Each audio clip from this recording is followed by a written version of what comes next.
And have you been to the women's games before? Yes, we have. What's the experience like? Love it. I always love it. I mean, it's a great atmosphere. We're all chanting on. It's great. And what are your favourite players at the moment? Obviously, it's been quite a change this summer. Yeah. Favourite players at all? Chance to see it? Emily. It has to be Emily. Emily. Yeah. for Okay. sure. Reason why? We live with her. There was a bias on that sort of side of it. Slightly biased, yeah. Do you enjoy any of the food here at all, I or did last time, and it's all I've been going on about. So. what did you have? One of the sandwiches and the chips. And obviously, if you've been here before, you'll notice obviously that the players come over and do selfies, and it's very much a family. That's quite nice, isn't it? Yeah, it was nice seeing. I know we're friends with Em, but it was nice seeing her at the end. Do you of go the and get a rest of selfie the with Emily? team and stuff. Yeah, I'm like, will you sign my shirt? But no, it's really nice, and it's nice to see all the kiddies get up as well at the end, and the players actually make time for them. So. Yeah. And do you come down to most of the match days here now? Yes, I'm very local, so I come into the men's, Cool. the women's, and the Broncos as well. Awesome. Yeah. And so, how do you find the vibe differently when you come to all the different Yeah, I ones? think with the men's game, it's a lot more drinkers, less ice cream buyers. Yeah. And I'd say the women's games are more kids and family orientated, so it tends to be good. Nice. Along with Broncos. Yeah. So it's a nice family feel. Cool. And any specials you got going on? Specials, I've got trays, so I've got Kinder Bueno trays, Oreos, Biscoff. So there's 6 swirls, so the kids love them really. Yeah, they're the most popular. Yeah, they're very popular, yeah. Awesome. Yeah, with Nice. toppings. So we're joined here at the La Posta di Argentina Steakhouse, sandwiches. So you're here quite a lot on match days, and you're here for the women's game today. Just a lot of like 1 years ago, we start all the matches here. So sometimes very busy, sometimes a little more quiet like today. Yep. But I'm very happy people like the food, especially the traditional sandwich, is like a more popular. 80% to sell is the traditional sandwich. And you're local. You're local here as we're well. local here as well. So you're going to try this sandwich today. I will You'll try it one before, definitely no later. I worries. can see you got stuff here. Yeah, So what's your most popular? You got the traditional. What's the most popular one that you've got? Traditional sandwich is the more popular, really. It's like a steak sandwich. That one is the choripan. So And you do we have vegan? You do vegan as well? Vegan, vegetarian as well, empanadas, so everything. And you enjoy it here, yeah? Match day is really Yes, busy. well, I like football from Argentina. I have passion for this club as well. So Boca Juniors? not really. With the kit? I'm River Plate fan. The kit last year. Oh, okay, yeah, so the kit Yeah. last year. Brilliant. Well, thank you very much for taking the time.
I'm joined by a couple of young fans. What are your names? Karen, Okay. Chloe, Lee.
we're going to get started in just a minute. We'd like a volunteer to be the roving mic person, if anyone would like to do that. Head up the front. Speak up a bit.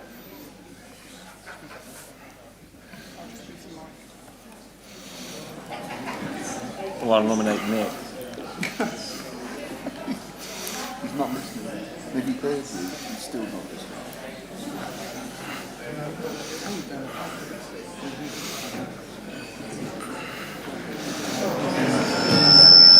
How's that? Is that the right volume for me? That's great. Any volunteers to help with the roving mic? Come up and see George, and then we'll get started.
Craig's doing it.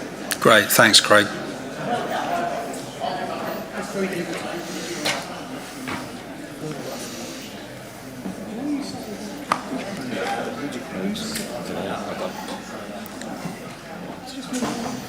Stu, turn your camera on. Mr. Wells there, but we're going to be running around after I did the blind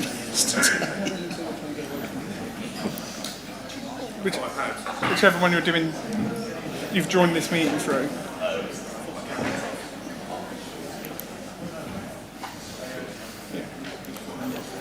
No, it's not. Perfect. Thank you. Yeah, whenever you're ready. All right, let's get started. Thanks for coming, everyone. This is a special general meeting of the members of Wimbledon Football Club Supporters Society Limited, the Dons Trust. I'm glad you could all join us today. And this is an interesting meeting. It's a member-led meeting. Before we get started, just a couple of things I wanted to say. If there's a fire alarm, the fire exits are illuminated over there in green, and you'll be able to quickly follow me because I'll be out first if the fire alarm goes. We are filming the meeting tonight, so by being here at the meeting, you are implicitly agreeing that you might be filmed because the cameras are around the room. I'd like to thank the club, actually, and the London Borough of Merton. You can see Merton branding around the room. The club and the borough moved quite a lot to get us this room tonight because Merton have booked it out and have done all their setup for their big meeting tomorrow. And it's with their help, both the club and Merton, that we've been able to hold the meeting in this room tonight and not in the other one. I hope we have a really positive meeting. I think we will, and I think we'll just get straight into the detail of it. If you have voted by proxy, or if you have set a proxy already, then if you do vote tonight in the meeting here in person, it would be helpful if you told George afterwards, because he's got to go through and deduplicate proxies from votes in person tonight. And that is about all there is in terms of logistics for the meeting. So shall we get straight into it? We will have a break. I'm not quite sure when yet. We're just having tech problems. Give us a minute. Oh, right. I'll just keep talking while we sort out the tech and bring everyone into the meeting.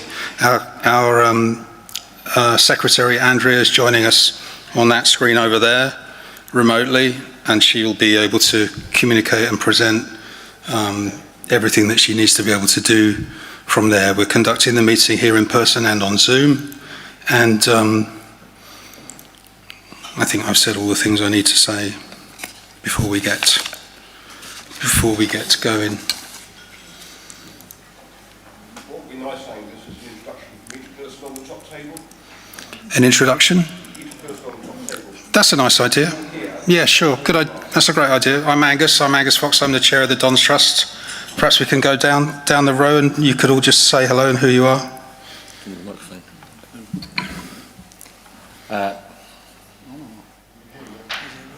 Hi, James MacDonald, Vice Chair of the Dons Trust Board. In my working life, I'm Chief Operating Officer for a multi-academy trust of schools in Nottinghamshire, and I'll be here till about 9 o'clock tonight.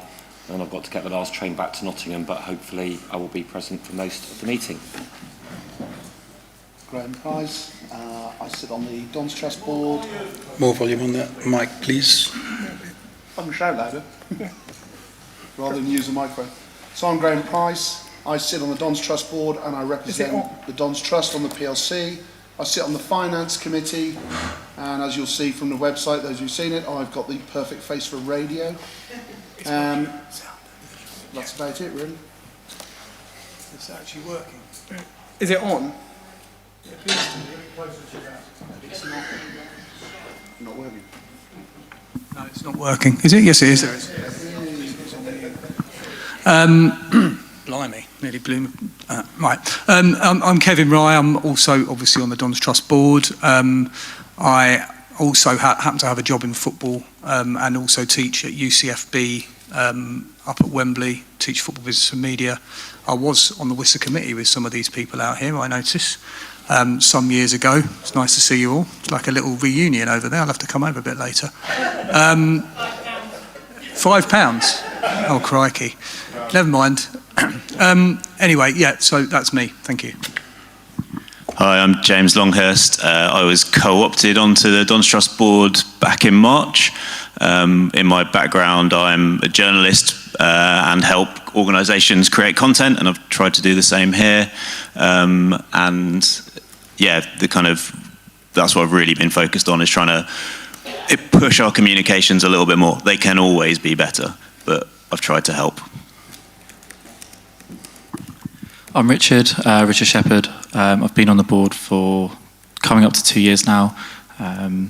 In my background, I'm a finance business partner, so trying to come up with ways to help be efficient with our money and progress the company forwards in lots of different areas: sales, HR, IT, etc.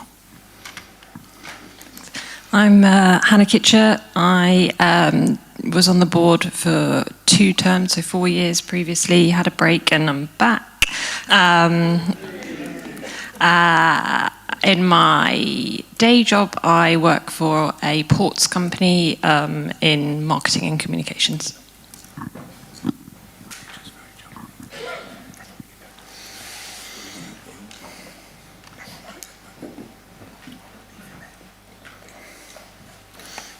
We're also joined by George, our Assistant Secretary, and online by Andrea Knox, our Secretary. Shall we start?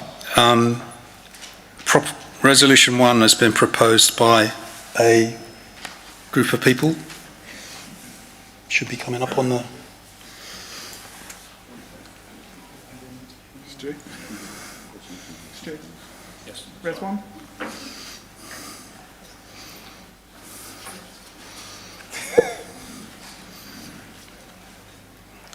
All right, hopefully you can see Resolution 1 above us. Graham Stacey, are you here? Would you like to take the mic and introduce your resolution for us? Cheers, buddy. Thanks, guys. Just before I do, just really quickly, I'd like to echo what Angus said at the beginning there, that I hope this is a very well-spirited meeting. Thank you to everyone who's come here. It's quite good numbers for one of these things, isn't it? I know a lot of people are joining online and a lot of people sent in proxies in advance. We have been at pains throughout to say this isn't a pop at anyone. It's not a pop at the board, any members of the board, anything like that. We are hoping that we're working together, really. And tonight will be, as I said, a well-spirited meeting. Once again, this is about 5 resolutions. It's not about, I think I speak for everyone who's proposed and seconded. It's nothing to do with selling down, majority rule, minority report, whatever you want to call it. It's nothing to do with that. It's about making sure that when it comes to making decisions, we're informed as we can be and make the best decisions we possibly can as a board, as a membership, majority owner, as a club. Speaking personally, I found the whole process quite a bit of a head fry. I'm not a constitutional wonk, so I'll leave that to other people. But I think if we could keep this simple, I hope we will do. It'll save us all a lot of paracetamol and time. So yes, onto the resolutions. And the first one is I think it's pretty straightforward. It does what it says on the tin. To change the wording in the Dons Trust Constitution to ensure voting on members' resolutions is made after the resolution is debated and questions are received and have been answered at a meeting. In the past, we've had instances where people have voted online, then heard the debate in a meeting, the pros and cons of a motion. The people in the room have voted up to 98% in favour, but it's not meant anything because the people who didn't have all that debate information at their fingertips have already voted. 1,000 maybe people have voted, and it's not meant anything that the people who have heard the debate have then voted for it, as it's still not been passed. Up to last November, where in fact, and to their credit, the Dons Trust Board even changed their mind and went against their own recommendation, having heard the debate. Everyone in the room voted for the motion. The Dons Trust then pledged to carry through with the motion, as I say, to their credit. But it's just a better way of doing things. It makes sense. Surely you don't have a political, you don't have a general election and then think, well, we've everyone's voted, now we'll have a campaign. It just doesn't make any sense. So hopefully this is just to make sure people have heard the debate, heard the pros and cons, and then make a decision. That's what it's about. Thank you. Thanks, Graham. Now we'll take some technical comments on Resolution 1 from Andrea, our Company Secretary, online. Hi, Andrea. Hope you can hear us. Hi, everyone. Thanks very much, Angus. Can everyone hear me okay? Yeah, well, I can from here. Can everyone else hear okay? Great.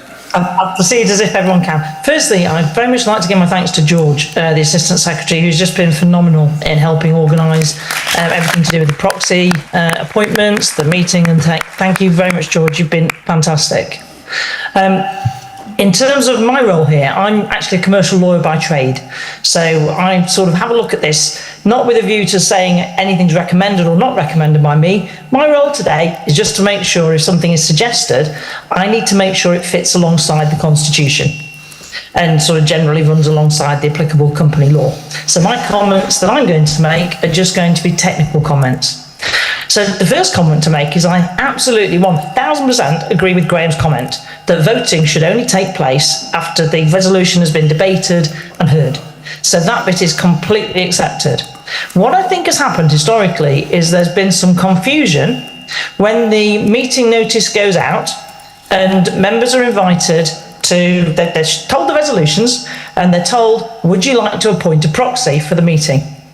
And there's been this misunderstanding, I think, about what a proxy appointment is. A proxy appointment is simply appointing a substitute to go to the meeting. A proxy appointment is not a vote at that time. So effectively, every member could attend the meeting if they want. They could attend either in person or online. And then the debate happens. And it's only once the debate has happened that the vote actually takes place. So what Graham's requesting technically happens already, but I don't think it's been explained in that way very well. So what's been happening in the past is the notices go out and people are invited to appoint a proxy. Remember, a proxy isn't a vote, it's simply an appointment at that stage. The meeting happens and then the votes are counted. Now, everyone who gives a vote to a proxy, their votes are then counted, and most proxies tend to be given to the chair with the discretion of the chair. So effectively, the vote isn't taking place till after the meeting, but there's a perception, because people are using a term, proxy votes.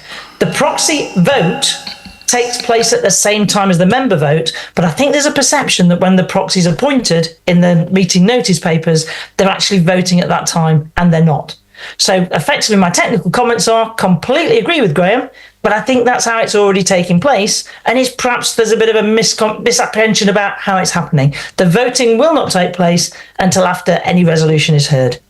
Once the resolution is heard, there's then a chance for it to either be dealt with just as normal votes, or if people call for a poll vote, then that starts a completely separate type of vote.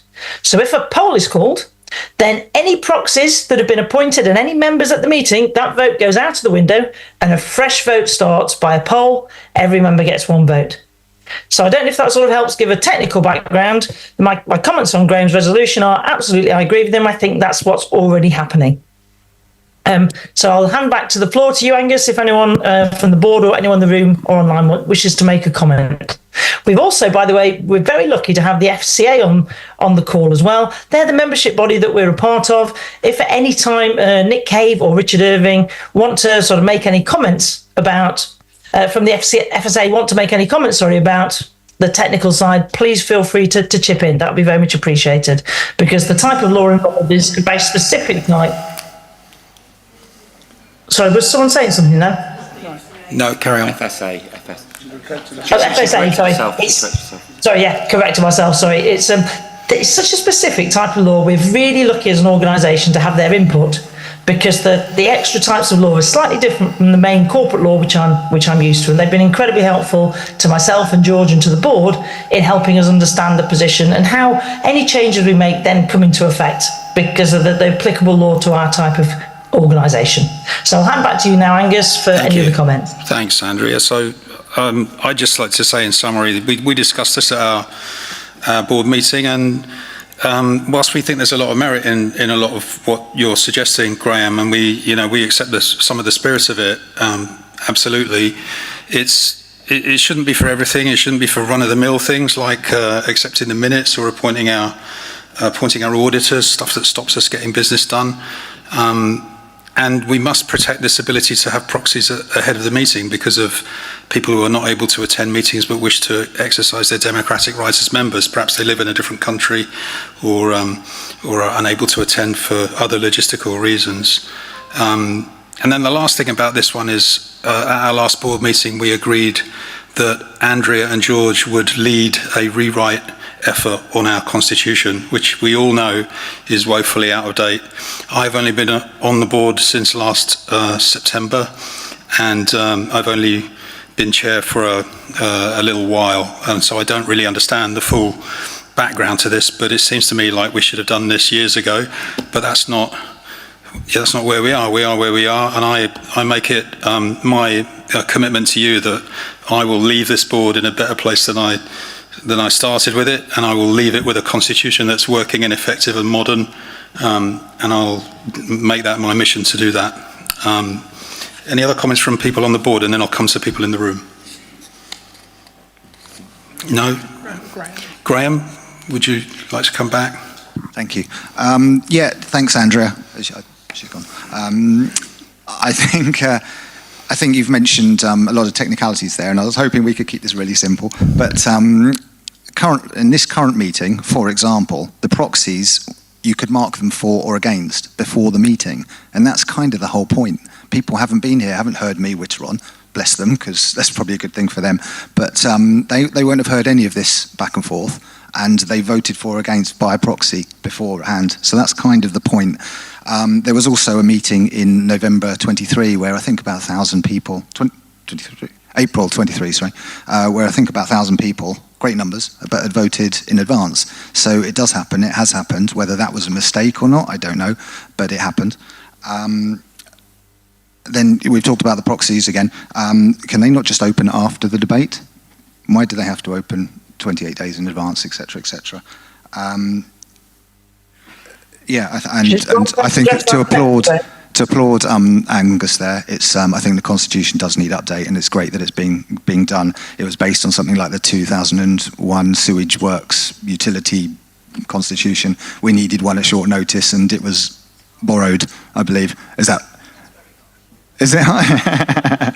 It was studiously borrowed, and which was great at the time. But now we've got internet, mobile phones, all that kind of stuff. So it's a very different time. So great stuff. Can I just be very, very quick to clarify? I think that's been framed slightly. It's come across in a slightly misleading way. the model rules were not a set of sewage work rules that we just found somewhere or we borrowed off someone. That was the Supporters Direct model rules at the time. What they were based on would have been something like that, because that was what was then the Industrial and Provident Society Act. That was the basis on which we adopted those rules. So we did it through, at that point, the sponsoring body was Supporters Direct, which folded into the Football Supporters Federation to create the FSA as is now. They were perfectly good model rules. The problem is that they're based on old, in some cases, older Acts of Parliament. The language was very old. They are quite tough to work through, having had to go through them myself plenty of times in my old job at SD. So I do appreciate it that we do need to update that, but it is important that we're clear. They were a perfectly good set of model rules at the time. They do need updating now. Well, could I just add some technical points on Graham's last comments, if you don't mind, because they're quite important technically. The reason we have to have a proxy appointment before the meeting is that is all a proxy is. It's someone going to the meeting instead of the member.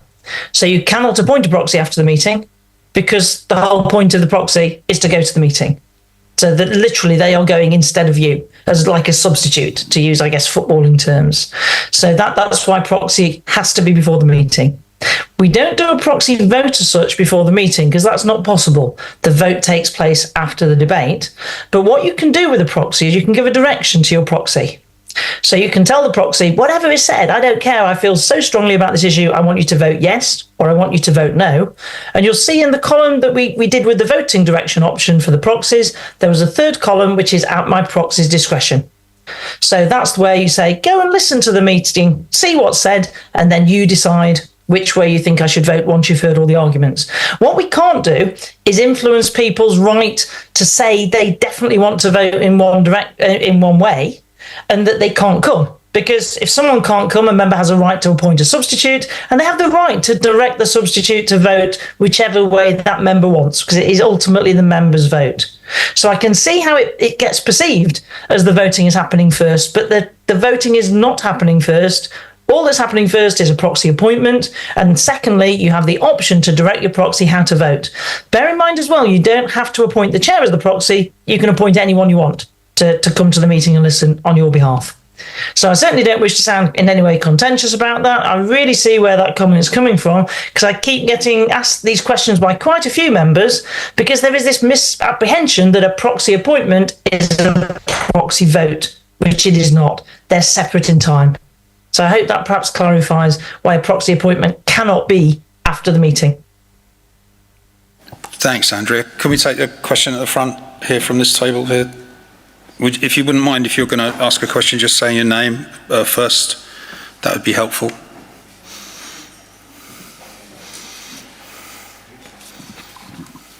Yeah, Lee Rumbelow. I can't make meetings most of the time. I work evenings, and I rely on the recording of the meeting to form my opinions. But I can't currently, because I have to vote in advance. What we're looking for is voting after the recording has been released for X number of days. That's what we want. I can answer that one nice and simply, actually, as well, if that's okay, Lee. If you're wanting to make sure you can have a recording of some nature first, so know what happened, then a meeting vote will never work, but a poll vote would. So it would work alongside Resolution 5. So, for example, one of my suggestions is that if you really want to do it that way, you could ensure that any vote proposed by a member is always dealt with as a poll vote, and then you'd have that option. Because remember, the poll votes decided that we go into a poll vote rather than just a show of hands at the meeting, and that gives you the option then to have a break in time between the debate at the meeting and the actual vote closing. So that's the technical way of achieving it, not what's being proposed at the moment. Thanks, Andrea. There's quite a few questions in the room, so let's try and get to them all. Yes, please. Yeah, so I'm Peter Bowles, Don's Trust member number 5, if that's of interest. I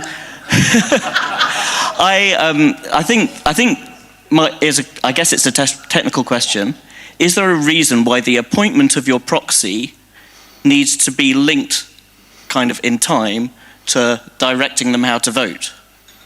because I could appoint a proxy because I want myself, but I might want to direct them how to vote after I've heard the debate. I know that sounds daft, but at the moment I know technically we don't have appointing a proxy voting, but in effect we do unless you appoint someone other than the chair. Yeah, if you appoint someone other than the chair, absolutely really easy. They can ring you from the meeting and they tell you a summary of what's happened and you then tell them how to vote. The only reason we either have it as a yes, vote no, vote in the chair's discretion is because with 6,500 members it would be impossible to deal with specific requests on the night for a vote at the meeting, because a proxy vote is a vote at the physical meeting. So if you want to get some feedback on what's said and then decide your vote, appoint a proxy who will give you that feedback from the meeting. Or alternatively, once again, like I suggested to Lee, make sure that any member proposal is dealt with as a poll, and then you'll have plenty of time between the debate and the actual closing of the vote. Plenty of questions. One at the front, please. No.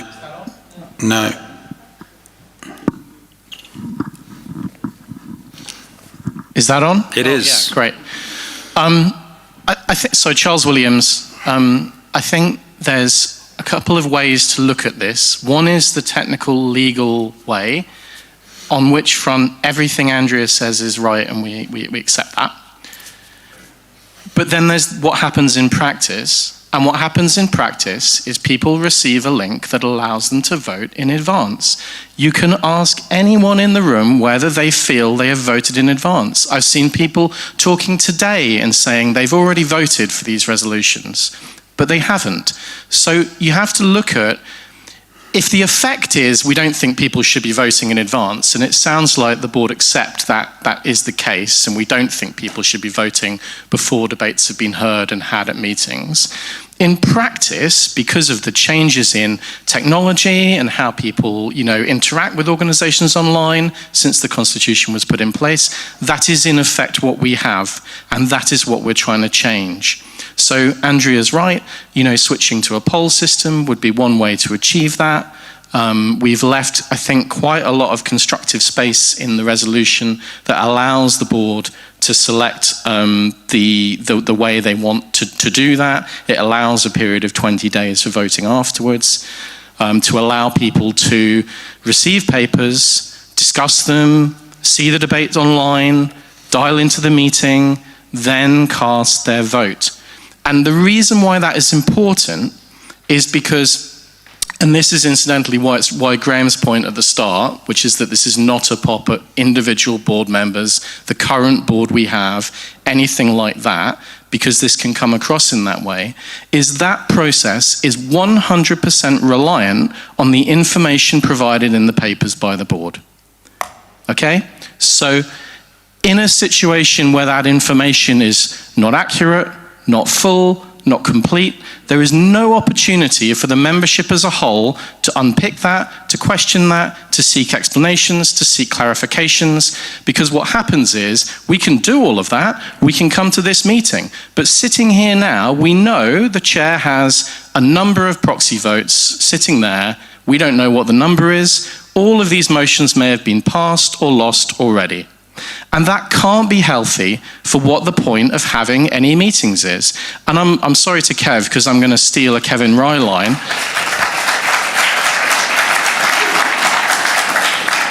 Democracy is a process, not an event. So previously, it was very important to have your proxies ready for the meeting, because that was when the business happened. Well, now, that is where some of the business happens, but a lot of other conversation happens online, a lot of conversation happens in the bar, well, that's not a new thing, but there's lots of other things. So it's hard to see the argument for putting the papers out, letting everyone kick the tires of things, having the meeting where we can debate and do the votes in the room for those who want to come or attend online, and then having a period of online voting, which technically, legally, yes, needs to be constituted as a poll, afterwards for a short period of time. It doesn't have to hold up any business. It doesn't mean anyone has to change their minds. It just means everything is done in the right order.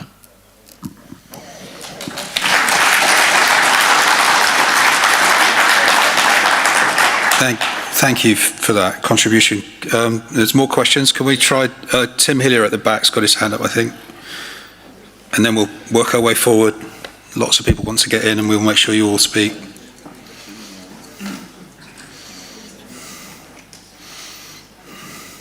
Good evening. Tim Hillier, I'm member number 31 as it happens. I need to declare interests here in that I am an elected member of the board and the National Council of the Football Supporters Association. So I'll say good evening to my colleagues, Richard Irving, the Secretary, and Nicola Cave, who looks after the governance at the FSA. I'm also serving currently on the election steering group, so I have to be very careful here to maintain sort of an independent perspective. I'd like to say that the Constitution is fit for purpose. I can't.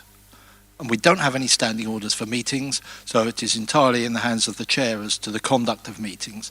And in previous meetings, going back many years, SGMs, AGMs, amendments have been suggested from the floor and not accepted by the chair because the proxies had already voted. So there is a track record of not holding proper debates or even being able for the proposer to accept a sensible amendment or for discussion to be held to change a motion that actually just needed a tweak here and there. So it is noted within the 5 motions tonight that there's more scope for proper debate. But following Andrea's points, and adding to them, I hope, the Constitution is too important to be discussed in a meeting like this and to have amendments from the board, which I've noticed from the papers, may be proposed, might be forthcoming this evening. And that is why I think that the Constitution Working Group, and all credit to George and Andrea for getting the ball rolling on this, is vital to get ourselves up to speed. The current Constitution is 20 years old, it's been amended several times along the way, and that's actually overcomplicated things. So there will be within there unintended consequences that may come back to bite us at some stage in the future. I'm not a lawyer, Andrea is. There are very clever lawyers out there who could pick enormous gaping holes within our current Constitution, and no matter how hard we work, backed by Nicola at the FSA and advised by hopefully pro bono solicitors, that we can develop something a lot better than what we've got already. So we are only weeks away now from the election. The process has already started. And I would urge the proposers of this motion and those who support to actually put their heads together and find those who've got the time, the ability, the experience relevant to consider standing, because there are 7 places up for election. And it is vitally important that we have a strong board, a decisive board, and a board that has listened to its members. And it shouldn't take an evening like this for the board to start listening. That process should have started months ago. So I would suggest to the proposers of all the motions, I don't want to stand up repeatedly and say the same thing, that the outcome of the votes tonight could go either way, either pass or fail. Neither of those are good outcomes. We do have in our hands as members the places on the board to be decided in December when the votes are cast, and a Constitution Working Group to put all this right. And I absolutely welcome the debate. But I think actually holding a vote could be divisive because it goes one way or the other. And I think there is a consensus within the room that what we have at the moment isn't ideal. There's plenty of scope for improvement, but that we should go as far as a vote, but not actually hold that vote, that we take away the learnings from the debate in this room and from those online, hopefully, who can be included, and learn from that, and that the new board in December takes that forward. Thank you. Thank you, Tim. Next person. Someone there in sunglasses, I don't know. Someone in the sunglasses. Craig. Craig. Where are we going?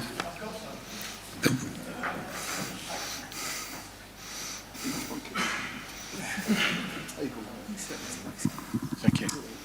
Hi. We'll come to you next. Peter Godfrey. I'm a name, not a Don's Trust number.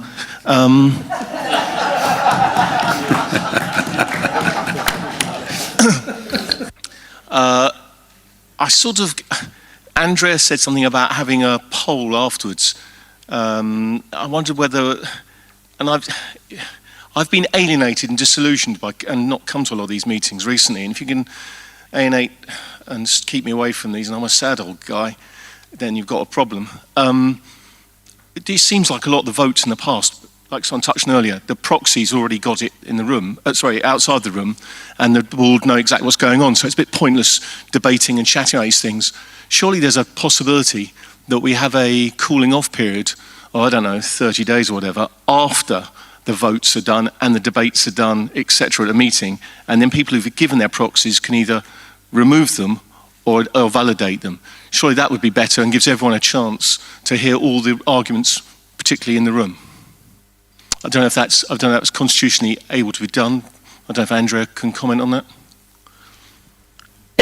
Oops, just getting the video on. I absolutely agree with what you're trying to achieve. The way to achieve it is to make it easier for you to insist on a poll. Because proxies literally are just a substitute for this meeting. The term proxy vote is the bit where the misunderstandings start. If you want to absolutely ensure that everyone gets to listen to the debate before there is a vote, then you make it a poll vote. And you come up with some sort of way of circulating the debate for people who can't attend. That achieves what you want to achieve and is in line with the Constitution. The trouble I have with the drafting of the wording at the moment is it's talking about having a show of hands and a poll vote, and the two are completely mutually exclusive. So to just read the wording of the proposed resolution, it talks about the voting. Voting at general meeting would open after the members' resolution is presented and debated. I agree with that. And be conducted through a show of hands of every member present, which is fine, in accordance with paragraph 44. But then it uses the word and. So it wants a show of hands and a poll of all members in accordance with paragraph 47. And that's the bit that doesn't work because you're asking for two things that are mutually exclusive. If you want to make sure you've heard the debate first, then for any resolution that generates debate that you want to listen to before deciding, make sure that you have the ability to make that a poll vote, and then you'll get that result. But the drafting of by the use of that word "and" in the middle, you can't have a member's vote of hand, show of hands, and a poll vote. They are completely mutually exclusive. So that's my sort of technical comments on it, and hopefully the technical way of achieving what you want. That's the sort of stuff that George and I would be delighted to hear and put into our new drafting. So to make it easier for you to make sure votes like that you want to be heard by all members first, made clear that they are going to be poll votes. That would be our way of suggesting it. And that's a really good example. And thank you very much, Tim, as well, for your comments there. We'd be delighted if you want to be part of the working group with us. And we'd be delighted to hear from anyone else who would also like to form part of that working group. We'd much rather hear the comments first than hear criticisms after a new constitution is drafted. We'd much rather have people on board giving their constructive comments at the beginning to try and draft something that everyone's happy with. Thanks, Andrea. Next question. Next question. I've got the mic. So I think I'm a trust member about 27,343. However, just to be clear, and I'd like to thank that guy, was it Charlie or Charles, that guy down there? Yeah. Whoever it was, he hit the nail on the head a couple of times, but just to be clear about a couple of things so we're all clear, there is no such thing as a proxy vote, right? Correct. There should be no such thing as pressure on when somebody can place their vote, providing you have a deadline after which everybody has the opportunity to have looked at the evidence and considered the debate. So if somebody gets a link, and I'm hoping that a majority of people involved in this club can use a computer or their phone and get a link and make a vote. We do have to make provisos for those people who can't, but they're a very small percentage. So in other words, you can send the link anytime, which is a little bit different to what Charles said, but you just have to make sure that the votes have to be cast at a particular deadline. So we have debates, we have people coming as proxies who do nothing more than listen and ring up their mate and say, well, I was at the meeting for you and this is what happened. It seems really simple that all we have to do is hold the debates, have a proxy system to explain what's gone on to those who aren't there, have the technology to make sure everybody else gets it, and then we have a vote digitally at a set time. And that's all you need to do. Does that make sense? Because this is ridiculously complicated. I completely agree. Just finally, I agree with what that lady, is saying, and I've been to lots of meetings such as this. This is a bit like 1974 in some ways, but it's very, very archaic as far as I can see, having read a lot more of the documentation. But anyway, we have to be constructive. So what I'm suggesting is that this is really simple. Are we going to vote on this now, ironically? Or are we going to actually consider this? How are we going to vote on this now? We have to vote on it now.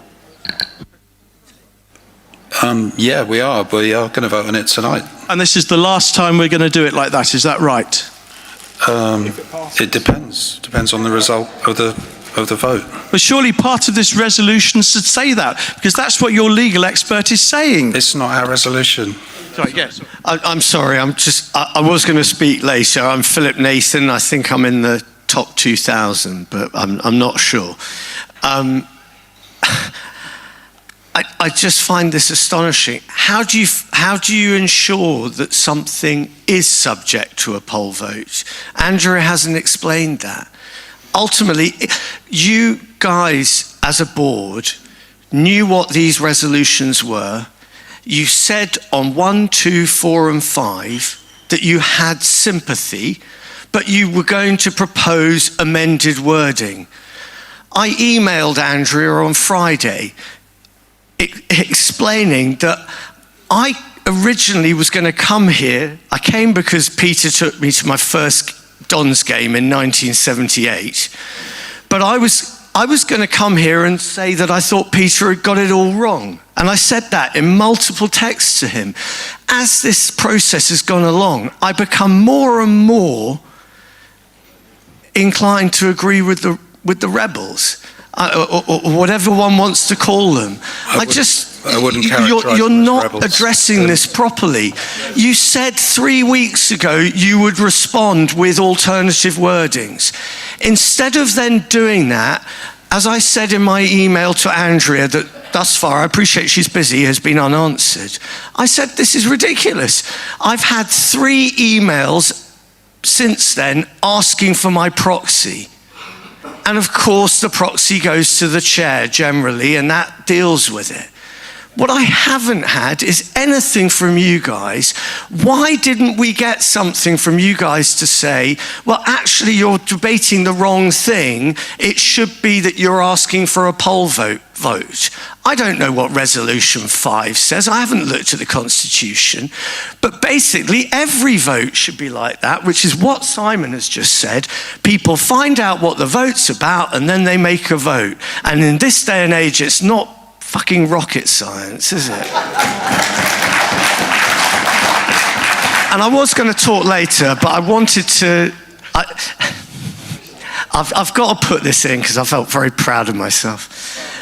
In the words of the original Womble, Michael Horden, friends, Wombles, fellow Dons, lend me your feet. I come to bury the rebels, not praise them. And like Anthony, I'm afraid I find myself very much praising them. I'll come back on Resolution 3, but frankly, Resolutions 1, 2, 4 and 5, if there's another way, you guys should have told us, but I think otherwise those resolutions are absolutely solid. Thank you.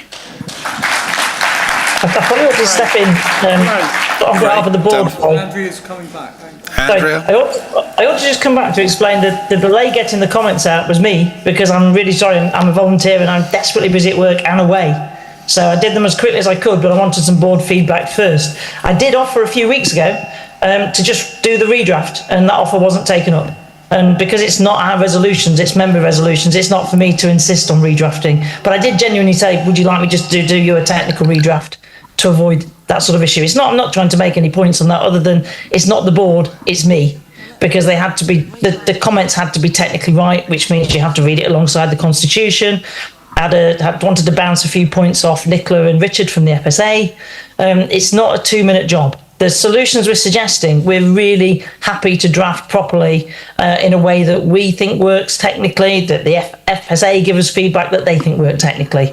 Once it's agreed what everyone wants to achieve, then I guess the job for me and George is to draft a way that achieves that gets it through the FSA approval, which is needed. Because if we want to change our constitution, we need their approval as well. So whatever we draft in the room has to be something that they're comfortable that they will accept as an amendment before it becomes binding.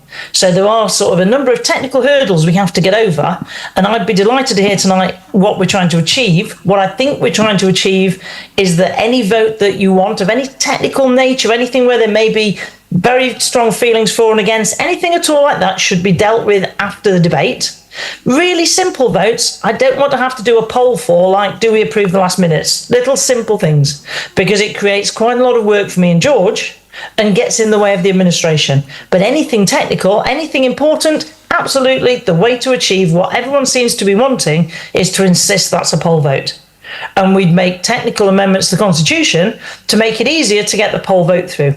I think one of the people on the floor asked, how do we get a poll vote in the first place? There are two ways of getting a poll vote. The chairman can decide that it's going to be a poll vote. So that's a gift that Angus has as being chair of the meeting, that is. And the next way to get a poll is 10% of the people at the meeting attending and voting can insist on having a poll. So those are the two ways to trigger a poll at the moment.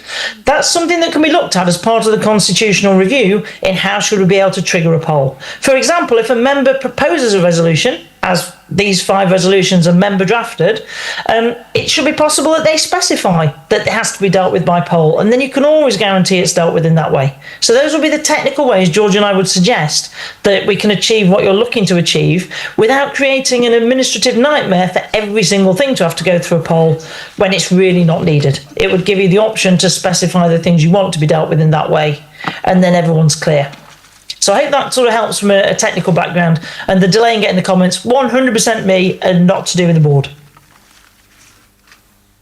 You're going to get a chance. Toby, Hi. you've got the mic. Is this working? Right. Colette Mulcrone. Been some excellent comments made already, but a picky point that Andrea raised about polls. I'm no constitutional wonk, so I've got no idea. But I picked up a few times, but Andrea said this is applicable if it's a member's resolution. Well, how many times do we have those? Most of the resolutions we get to decide on are driven by the board. To get a member's one, I mean, the ructions they had to go through to get this one this evening. So how does polls work with board resolutions? You change the drafting of the threshold. So at the moment, the Constitution has drafted that Angus can insist on a poll, or 10% of the meeting voting can insist on a poll. So that's the clause you'd look at. What triggers should we have to be able to insist on a poll? The thing that George and I are saying is it shouldn't always be the default, because actually it just creates an administrative nightmare. So that the technical question is, what should the threshold be to be able to insist on a poll? How many members should say, we want a poll before we have to hold one?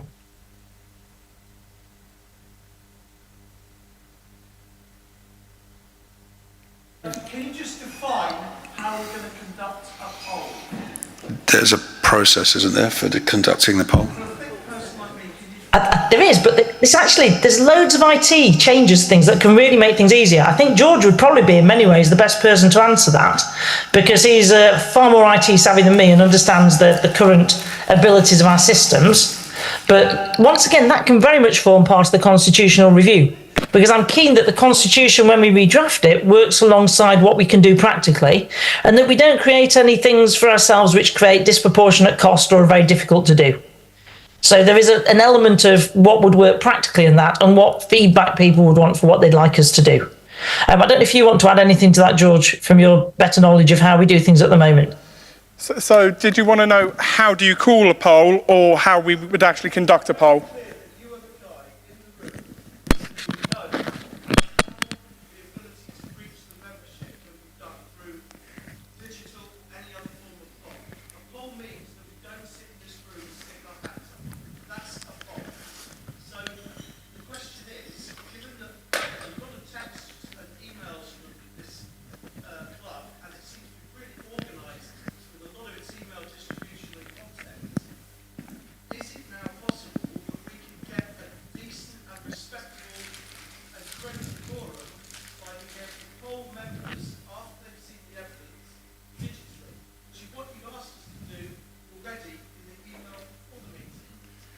Yeah, so that's entirely possible for us to do that. That isn't what this resolution specifically sets out. It could be, but as it stands right now, it isn't. But that's definitely something that, whether this passes or not, I personally would be liking the board to go away and come back with a wording of this that works, and we can bring back at the AGM or the next SGM whenever we do that. Whether this passes or fails, I think there's a better version to come back in the future.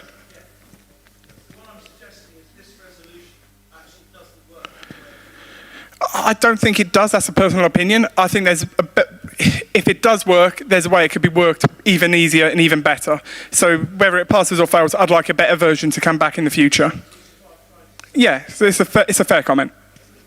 Thanks. There's a few more comments in the room. So yeah, Jane. Sorry, Jane. If it helps, 2026 is my number. Where do we start? So we're not rebels, just out of interest. We are concerned people. You're not. And we are, what we are hoping to achieve with the board is a better organisation for the trust overall. This is not, as we said at the beginning, about digging people out. Lots of us that are in the group that have put these together have been sat there at various points, and we know how that feels. So one, thank you to the board for engaging on this as they have. I'd like to come back on some specifics. So where do we start? Polls is the only way at the moment that we can get voting afterwards. I completely agree with Tim and George and Andrea, who says the Constitution doesn't quite work at the moment. However, that is what we are dealing with at the moment, which is why we are bringing these resolutions at the moment in the wording that we have put. Just some clarifications. So I'm afraid we had a quick look around the room here when Andrea said that she had offered to rewrite these for us. None of us seem to remember that. But what we do remember is that we were told that we would get amendments. We have never received those amendments. We have no idea whether the board is going to suggest alternative wording tonight or not. But what we have done is explained, I think Andrea said on there that she wanted to know what we were aiming at. We have explained that since the 18th of August. On the 23rd of August, on the 25th of August, on the 26th of August. We have gone back multiple times to explain what we are trying to achieve. There has been absolutely adequate time for the board to come back and rewrite it if they didn't think it worked. That has always been a thing. We agreed amendments on the 18th of August when we had a meeting. So, what we are trying to achieve, so everybody is clear. 1, DT circulate papers. 2, members are encouraged to attend the SGM, AGM, to take part, listen to debate and discuss. 3, after the show of hands at the meeting, the poll on the resolution is opened and voting papers are sent out. 4, those that could not attend are encouraged to view the recording of the meeting, and 5, members vote on the resolutions. Seems pretty straightforward. We haven't been prescriptive about the timing because we didn't want to tie the board or the secretariat in knots. We all completely understand that this is going to mean a change in the way things are done. The wording of it as set out in in the second paragraphs of the two, you've got the wording that's the actual resolution, then you've got the paragraphs that we wish to change. That is clear that we do want polls because it is the only way at the moment that voting can be done after the resolution. Now, if there's going to be a rewrite of the Constitution, great, let's put it in that. But we are here right and now to vote on this tonight, unless the board is going to present some amendments to us. Other than that, I think we should go to a vote. I just need to make one technical correction, if that's okay, everyone. If you could just make a note of this one, James. Sunday, the 25th of August, 7:04 p.m. That's the email I'm talking about, where I said, would you like me to redraft your resolution in a way that I think works technically for you to achieve this, for you to consider? There's no obligation for you to accept my wording. And that's the email that I hadn't had, yes, please redraft it. So that's why I'm saying it was offered by me. So we'd have wording that potentially we all agreed coming to this meeting. I don't wish to be contentious. I'm just saying that that is the email I did send, offering to do that for you. Let's take a couple more questions, then I think we'll go to the vote, if that's okay with everyone. Laurent? Good evening, Laurent Guibault. I think it's important to bring up and make the distinction between proxy votes and the mass electronic pre-meeting voting that seem to dominate things in the last year or so. Proxy votes, as far as I can see, are the old traditional paper things that are either posted in, given to a friend, or returned electronically to the secretary for the chairman to use. But we have, as a symptom of COVID, ended up with mass electronic pre-meeting voting, such that at least the last meeting, if not the last two, the meeting in this room was absolutely pointless because so many people had voted before the meeting. And that must stop, because you don't get a chance to hear what people have to say. And I am supporting all 5 resolutions tonight.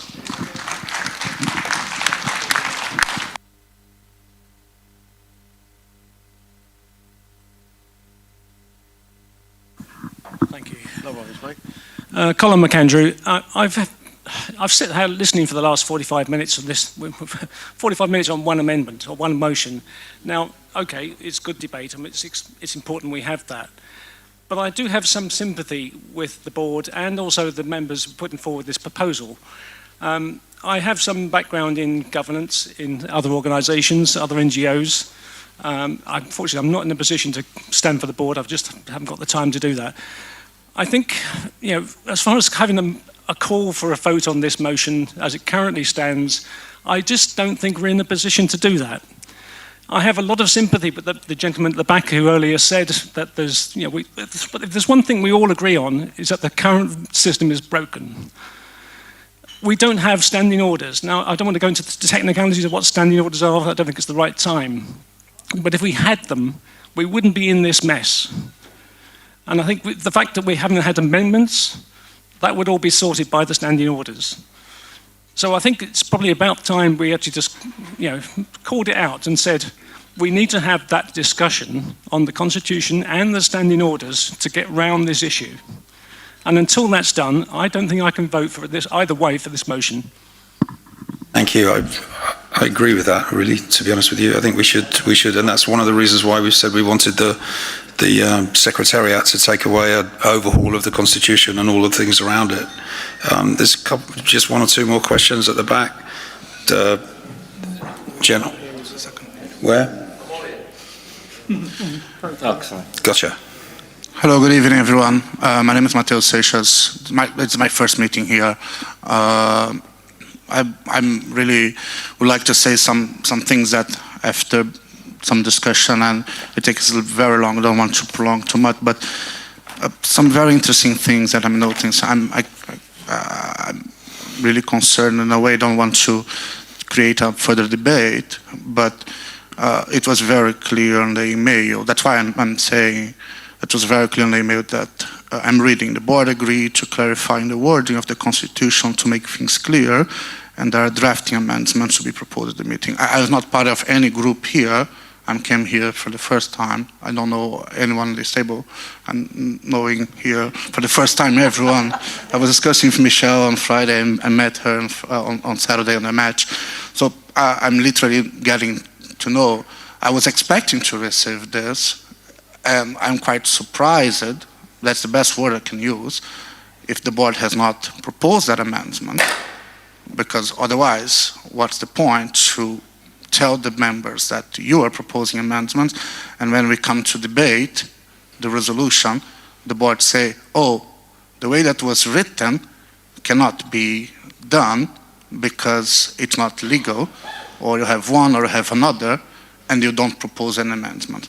I don't think it's quite a lack of time to go further discussion if we cannot proceed on that resolution, and there's no alternative for that.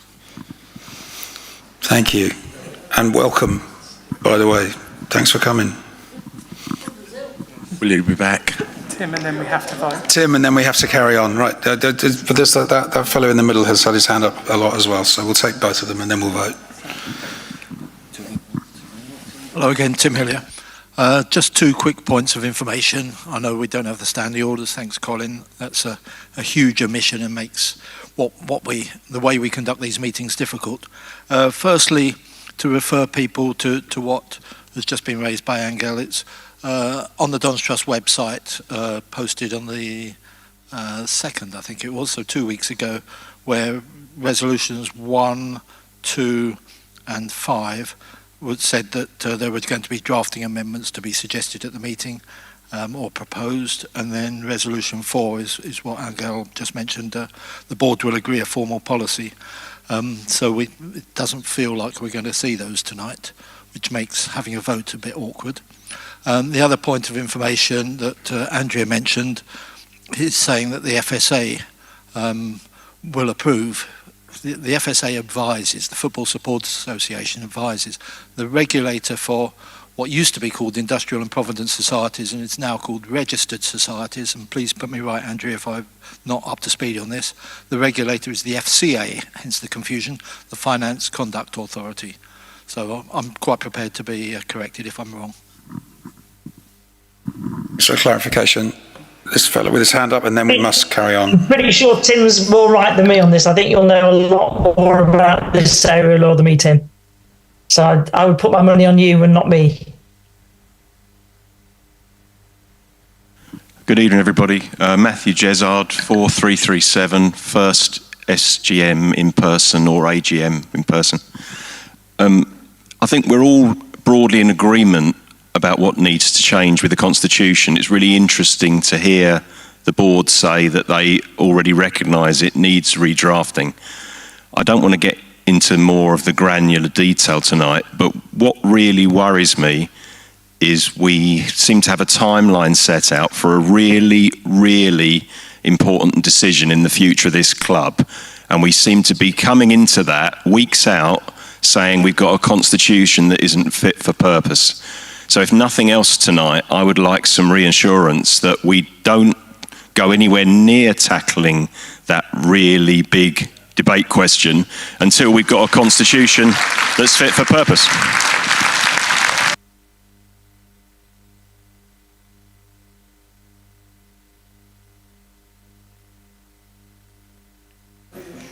Thanks for your comment. Graham, back to you then. Any amendments that you would like to confirm for Resolution 1? I was just going to wrap up, actually, if that's all right. Say again? I was going to wrap up, if that's all right. All right. Yeah, thank you. Apologies, because this was, I thought was going to be so straightforward, and it's... I've got a babysitter who charges extortionate rates, so I was really hoping it'd be straightforward and quick. It's been an hour. Because we're doing loads of technical stuff, technically on August the 19th, we had a meeting with the Secretariat and members of the board, and we were told we'd get amendments written up within 2 days, so I'm just putting that out there. Third, do the board propose wording amendments? Because we haven't heard that. And fourth, look, at the end of the day, we're the owners of this club. We are, the board represents us, the owners. We can do what we want, right?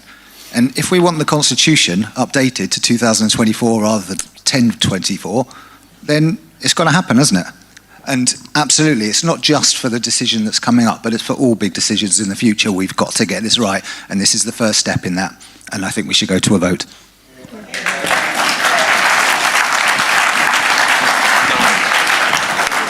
All right, thank you, Graham. Just go for a vote. We just open the vote at this point. Oh, Lawrence, did you want to say something before we do? Thank you. Lawrence Lown. Very important, before we have a vote, can we find out from the chairman what proxies you hold, please, and in which direction? I haven't looked. We can't declare that before. I don't know. How many proxies have been registered, please? We shouldn't be declaring that before a vote. We don't declare that before the vote, I don't believe. Let's get this vote done, then we'll find out, and then we've got 2, 4 and 5. Sorry, I'm not going to... How many are watching? Yeah, I can answer that. We can answer how many are watching, I think. I think we want to know how many votes you're holding. I don't know, I haven't looked. Easy. How can you hold a proxy if you don't know if you hold a proxy? Because it's written down. Can we just... Can we hang on, sorry, can we just be a bit... Yeah, just let them answer. A tiny bit, please. Okay, to answer the question on how many are watching, I've got 150 people online watching in the Zoom call right now. We've never said proxies before in terms of how many we've got or how they're allocated. We've never done that before a vote because personally I don't think we should, because that's the same way as no one else knows how you're voting before. So as far as I'm concerned, we just go for a vote in the room. I know how many proxies have come in. I'll be counting them after the meeting. I can tell you... Give him a chance. Give him a chance. So I can tell you how many proxies have come in. I don't know which way they've gone because I haven't looked at that. So we have had 794... No, that's not right. Sorry, yeah, 794 proxies.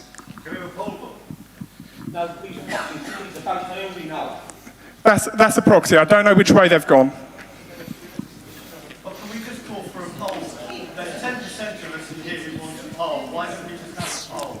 If 10% of the people in here want to call for a poll vote, you can call for a poll vote. Why don't we just do that? Hold on, Andrea, can you just explain that? Can't just do what you want. Yeah. In terms of a poll vote, so Angus could insist on a poll, or 10% of the people voting in the meeting could insist on a poll. And the people voting are the people voting in person or the people voting by proxy. So if we've got 150 online, I don't know how many are in the room. Rough number in the room?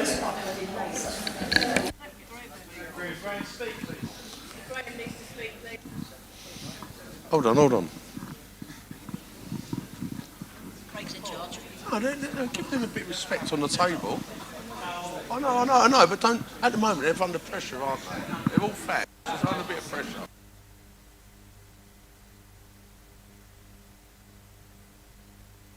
I can't hear anything, by the way. I don't know if that's because no one's saying anything, but the audio's gone for me. Can we just listen to Andrea for a sec?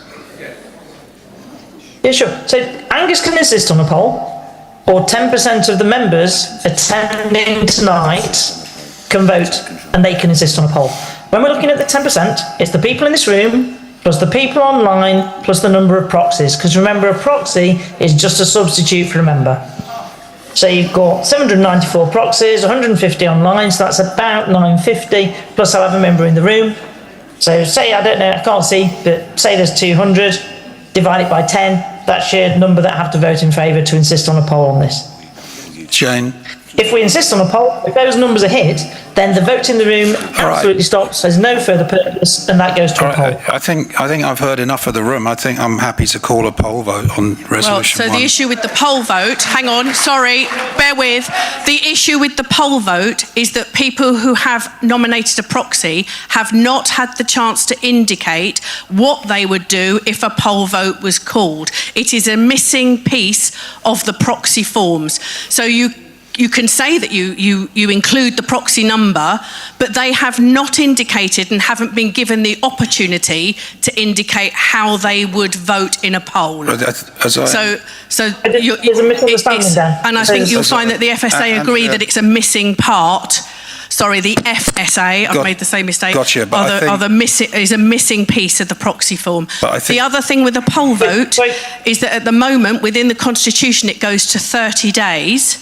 Now, that will mean that there is an issue in the timing. The reason we are having this meeting here and now is to vote on this here and now. If you were to go for a poll vote, this would not come into effect for the restricted actions, and we've already heard that that is an issue. So we would like to have a vote in the room tonight. Well, there's some technical comments, so if you want to go first, Angus. Yeah, please do, Andrea. Please do. Okay, well, firstly, Angus can insist on a poll if he wants. That's just how the Constitution's written. Secondly, if there is a poll, then Jane's comment is technically wrong, because any voting, any filled forms, any appointment of proxies, all goes out the window. It starts again from scratch, and all 6,700 members are part of the vote on the poll. So no one's missed their opportunity, because anything that's happened to date becomes irrelevant, and we start again from scratch on a poll. That's what a poll is. So please don't worry that anything anyone might have done on their proxy direction might have any lasting effect. The minute we have a poll, that direction is no longer binding, Jane. So please don't worry about that. The other thing, just to flag technically, is that we have to call a poll that completes within 30 days. We don't have to take the full 30 days. So there's no reason, technically, if the board decide, that they can't declare the poll closes earlier. So that might answer your question to do with the dates. So hopefully that helps technically. And hopefully the room just see, I'm just answering things technically. I'm not here to take sides with anyone at all. I'm just here to serve the members and give technical legal answers on things. Same with George. Thank you, actually think you Andrea. did very well.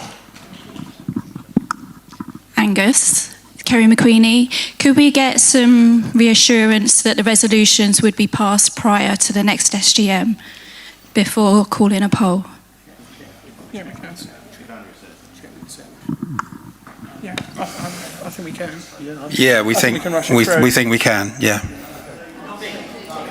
Well, I can't promise, but just to jump in on that, it's impossible. Just get it. Hang on, everyone. Quiet. Can we get George? Hang on, please. Can we all just settle down a tiny bit? George, can you just tell us, you and Andrea, can you tell us whether this is possible? At the moment, within the current timelines, it's possible. It would be a very quick poll vote with a very quick turnaround. It'll probably be within 2 weeks to get this vote out, get it through, get everything sorted. It's possible. We can't make any promises because it's never been done before, as far as I'm aware. But as far as I'm aware, it's possible. Oh, I just want to flag Nick Cave has come out from behind her cloak, which presumably means she'd like to make a comment. So if I could introduce you all to Nick from the FSA, really, really helpful, and knows this type of legislation far better than myself and George. So over to you. Thanks, Nick. Hi, everyone. Sorry, I wasn't planning on speaking tonight, but I think I need to make something quite clear to the room on timescales around when anything that you vote for tonight comes into effect. Rule changes, so changes to your constitution, only come into effect once the Financial Conduct Authority, who are the registration body for community benefit societies, approve those changes. So you would have your vote. If you make changes, you would submit partial rule amendments to the FCA via a form, and then they would have to approve them. You can only actually run with those changes once the FCA have acknowledged that those changes have come into effect and they've appeared on the mutuals register. So I think that's really important to understand. I can't give timescales for how long the FCA would take to register a rule amendment. We could pull the limited strings we have with connections we have there and try and get them to put it to the top of their pile, but that's the best we can do, so I can't make any promises on achieving any changes to your constitution that will come into effect before your next SGM. Just to add to that, I've just had a comment from Dave Boyle, who's watching on Zoom, who again is another expert on this. He says in his experience the FCA could take up to 3 weeks to put anything into effect. So I would say we can't guarantee that it would come into effect before the restricted action vote. So if everyone wants this to come into effect before then, I think we'd have to have the vote tonight. George, just quick, I've got a question from online. Over here, George. George. I'm trying to ignore you, mate. I know you're enough. Okay, we got quite an active comments online. You'd be pleased to know. One question here from Mark Davis is: how would the chair be casting his vote on behalf of people who've given him their discretion? I think I'll be following our recommendation from our board meeting.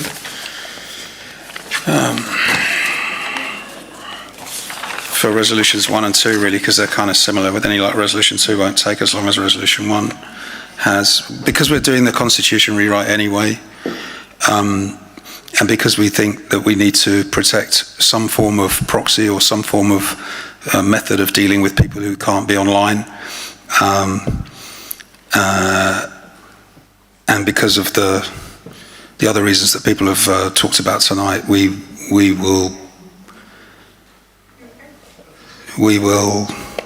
would support those changes, but we won't support the resolution as it stands.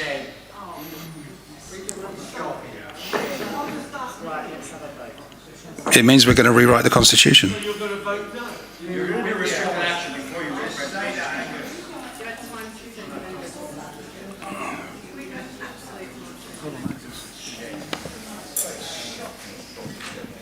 Oh, hold on. What we're talking about here is timing, really, isn't it?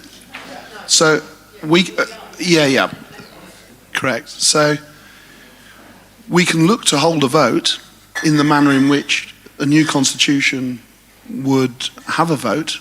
Technically, I suppose it's the same as a poll vote. I'm not a constitutional expert by any stretch of the imagination. But there seems to be general agreement as to how we'd like to hold a vote. And as Graham rightly said, we own the club. So why don't we hold a vote in that way? Whether we wait or not. I agree with the chair, by the way. I'm not in favour of removal of proxies, but proxies for the right reason. Proxies do not apply here, because this would be a vote. This would be a digital vote. This would be a vote in the meeting. But you can allow voting purely after. We can do however we want. We can hold it. It's our club. And I think as well, what Andrea was talking about earlier about the amount of effort and administration that's caused for run-of-the-mill agenda items. As it stands, these resolutions would cover everything. So we couldn't approve our minutes, we couldn't appoint our auditor, and we are sometimes under a lot of time pressure to do that towards the end of the year. Otherwise, we fall foul of the regulations that we're working under, and we wouldn't want to get fined by the governing authorities.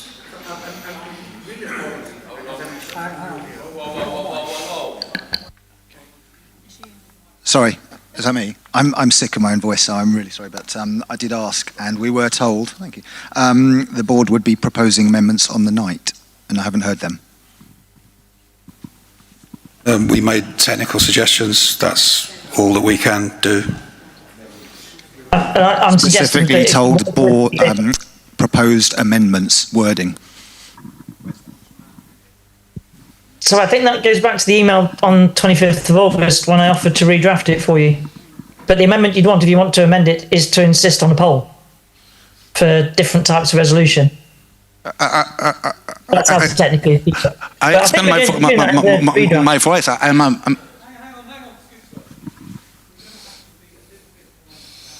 So I can't hear anything.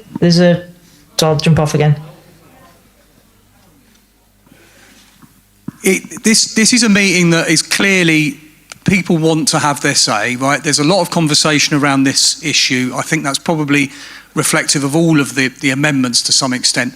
Can we please, though, not descend into people just shouting out stuff, even if they think it's relevant? It's not relevant unless you've got the mic in your hand and you've been given the opportunity to speak, because now we're beginning to not hear the advice we're getting back from Andrea. Can I also make one other minor point? That is, we keep having this argument about when an email was sent, or whether you decide, you know, something about amendments. Then we've got Andrea. I think that point has been done to death, and it's beginning to get a bit much that we keep having that conversation. Everyone seems to want to move this meeting on. Let's get past that. We are where we are. I think we should just get on with things as they are, rather than talking about what did or didn't happen previously. Thank you, Kevin. Who's got the mic then now? Me. Craig, excellent.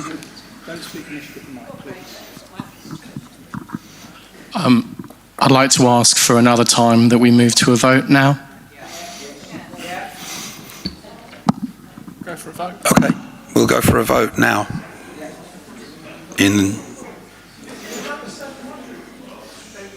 Someone at the back still wants to speak. We could be here all night. Just go to a vote. Just go to a vote. Wait for the mic. Do you want to call for Quiet. I'm keen to let everyone talk who wants to talk. I know everyone wants to talk, and I'm happy to have you do that. Okay. As I understand, Anthony Linehan, founder member. As I understand it, the chair has asked for a poll on this resolution. Is that correct? I did, but I think I've withdrawn it because people in the room didn't want to do that, and I'm listening to the room. I mean that wasn't apparent. I mean, if you're going to ask for a poll, you should ask for a poll on all the resolutions. I don't think that's. No, you can do it on I think you can do it on just one if you want to. Well, you can, but I mean, it makes sense based on what we've heard so far this evening. So, are we going for a poll or not? For this first resolution, no. We're going to take a vote in the room. I think that's. So, when you said you're going for a poll, I did, because that appeared to be what the room wanted, but the room seems not to want to do that, and I'm listening hard to the room to try to reflect the wishes of our members. I'm sorry, but as chair, you said. Yes, I did. Okay. I can change my mind, can't I? You can change your mind. Thank you. Just go for a vote. Let's have a vote. Just raise them. Just raise, if you're holding a proxy, raise multiple cards for the number of proxies that you have, please. Okay. Thank you, everyone. Right, let's do a vote. If you've got a card and Can we just vote in favour? if you want to vote in favour of resolution number 1, have we got people counting? Yeah, Hannah and Richard. Hannah and Richard. Those in favour of resolution 1, hold your card and your proxy cards up, and we will count as quickly as we can, hopefully before you get, unable to hold your hands up. Should we say if you voted online, though, you shouldn't be?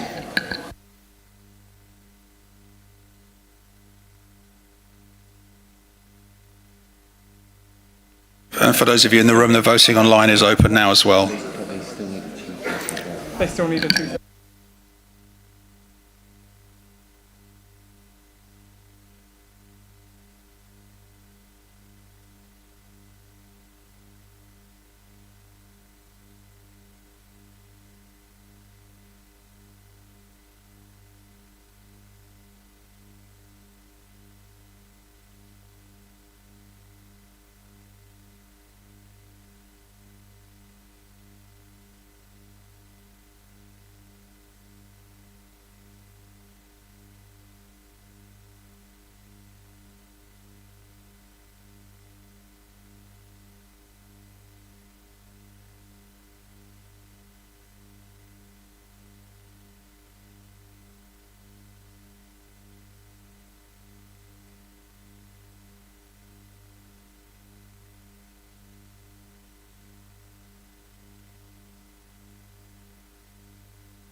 Test. It's a test, everyone. How are we doing? Have we got the count?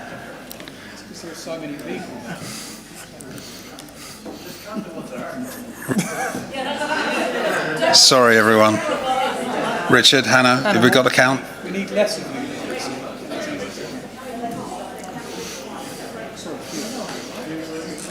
Okay. Someone needs to tell me what the actual vote. Yeah, you can put your hands down now, everyone. Thank you.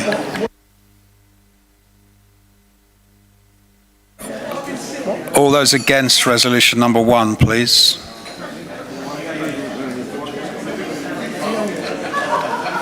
One. So Just one? No, No, there's two, three. Three. And finally, any abstentions to resolution number 1, please? 2, 3, 4, 5. 1, 2, 3, 4, 5, 6. 6. Thanks, everyone. I think we got you.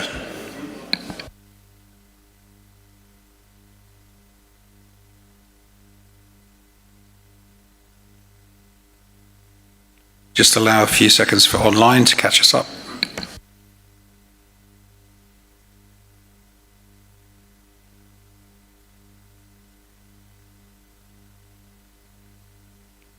Resolution 2 then, maybe we can do this a bit quicker because it's very, very similar to Resolution 1 and all the arguments I think are the same. What's to be proposed? And it needs to be proposed, please, Graham Stacey. Quick proposal, please. Sorry.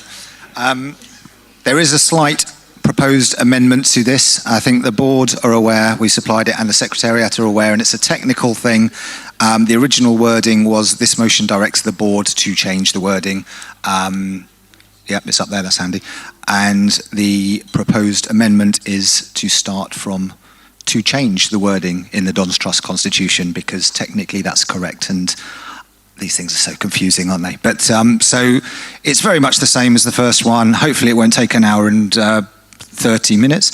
And it's just, what's the difference on this? It's board resolutions. The first one was member resolutions. This is board resolutions. Exactly the same thing. Hear the debate, have a vote. Thank you. Need to go straight to a vote. We could go straight to a vote on this one if there's nobody who wants to make a comment on it. Can we do that? Yeah. All right, all those who are in favour of resolution... No, wait, one question. Wait. Hold on. There's always one. You're very welcome to make your point, whoever you are. Thank you.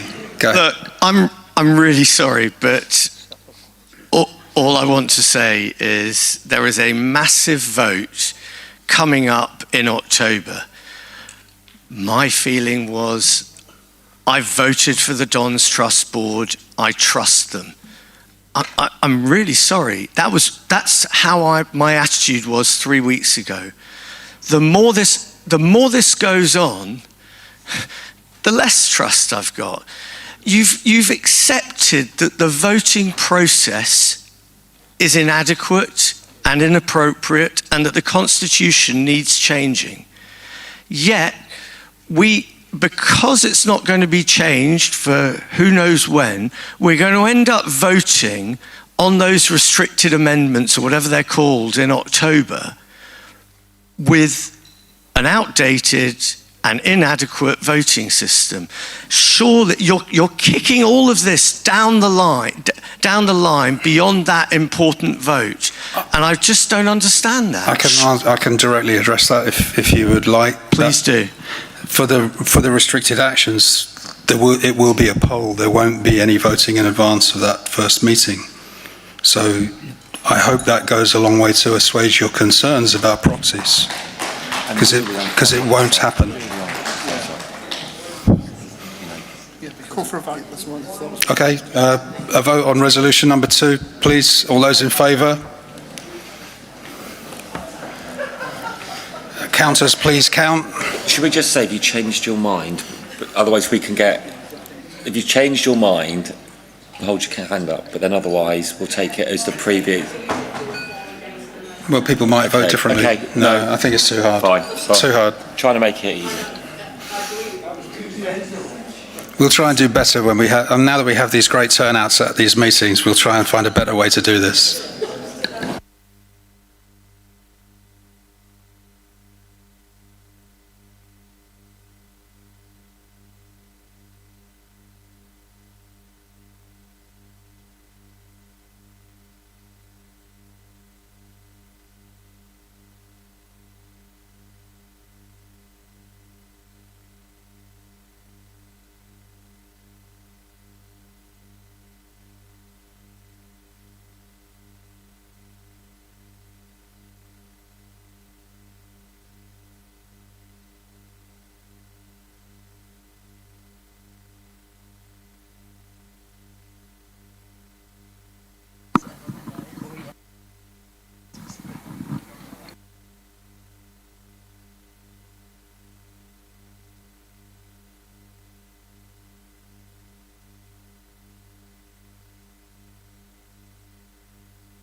Have you got it?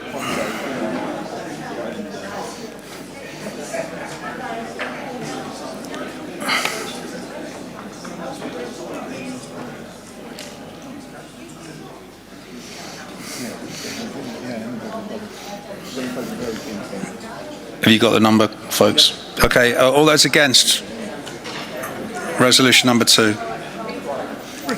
Against? Count the against, please.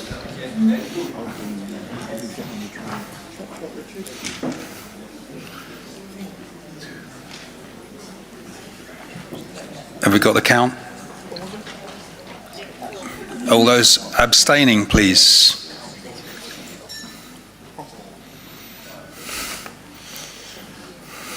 Six, I reckon. Thank you.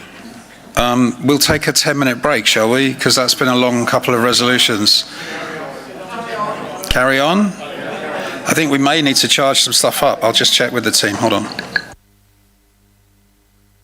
We need 5 minutes anyway to charge things up and carry on. So grab a drink, use the facilities, and we'll be back in 5 minutes.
that, as has happened, in the last few years, member resolutions don't generally pass. If you look at the resolutions that came closest to passing, they're generally not crazy things. They seem to be things around asking the board to have more of a service level agreement on pro boards, things around wanting more information about the appointment of the club chair. Now, whether either of those things have merit or not, those are accountability and responsiveness things. So the reason I mention that is I think because on the face of it, it seems obvious that all resolutions are the same, and if most people vote for them, they should happen. But the argument against it, which I'm happy to make, is that the Dons Trust Board have more information than us, they can't always share it, and you might get, rogue elements trying to put something through that doesn't serve us well as a club. And I suppose what I'd say to that is we need to trust our members. History suggests they don't put forward crazy things that shouldn't happen. And the disparity doesn't really make sense. And, one of the reasons behind the group who've made these proposals, proposing them, is looking at the levers that are available to members to influence the board and to have their voice heard and to have their say. And this, putting forward member resolutions is an important one of those. So we think it should just be a level playing field for voting. It's no more complicated than that. I don't think there are any technical issues with the resolution from the information that we've had from Andrea. So hopefully straightforward. Thank you, Charles. Andrea, do you have comments to make about this resolution?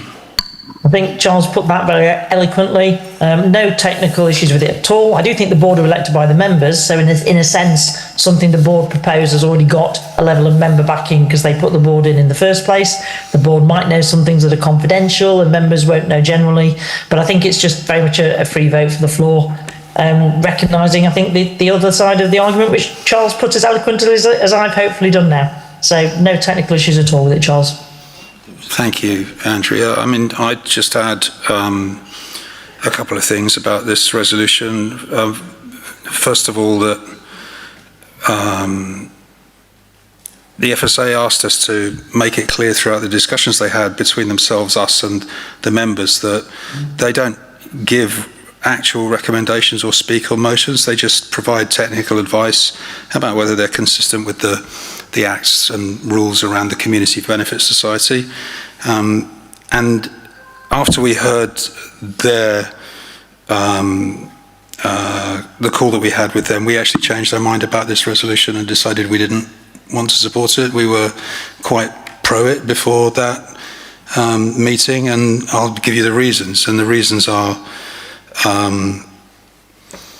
that the change is quite a substantial change to checks and balances written into the Constitution, which we know is in need of completely remodelling. But nevertheless, they're an important protection and they're there for a reason. And if we change them without the wholesale changes to the rest of the Constitution, then they might have an undesirable future consequence to a future board. And that's really the main reason why we don't agree with it. But I'll take questions from the board and people who want to make comments from the floor now. If anyone else on the board wants to say something, they're welcome to. James Longhurst. Yeah, thank you. Broadly in agreement with what you've outlined, Charles. One of the questions I have for you to consider, perhaps, is the number of proposers a member's resolution takes. So I think in the Constitution now you need 5 members to propose a resolution. 1 to propose, 5 to second. Sorry, not a constitutional expert. What I would say is for a board to bring a resolution, we need the majority of the board to vote for it, and in a close vote, it wouldn't bring the resolution forward. So the barrier for a board resolution, if this was to pass, is actually higher than a member's resolution in terms of support.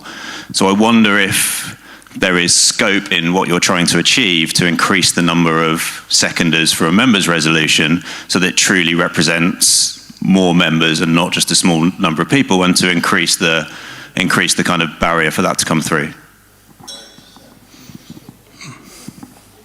Thanks, James. Come on. Let Charles go back quickly.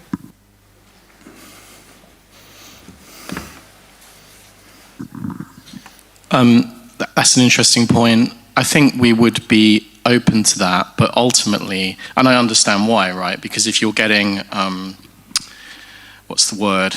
A flurry of resolutions that aren't going to pass but have to be dealt with as business, then I understand that that's a burden. That doesn't really make any difference to how likely they are to pass, though, because even if we increase the number of seconders, it would still need a majority of members voting. So is that concern purely around, stopping business from happening? Yeah, for me, it's about trying to level the playing field both ways in terms of that. Because the constitutional protection on the resolutions is there, that anything that changed the rules needs a higher threshold, whoever brings it, then I think that, I am broadly in favour of members' resolutions being passed by a majority if we can kind of increase the threshold for them being brought so that they're not, just brought all the time. Is that your personal view, or are we saying that if... That's definitely my personal view, not the view of the board. So what I was going to say is, are we saying that if...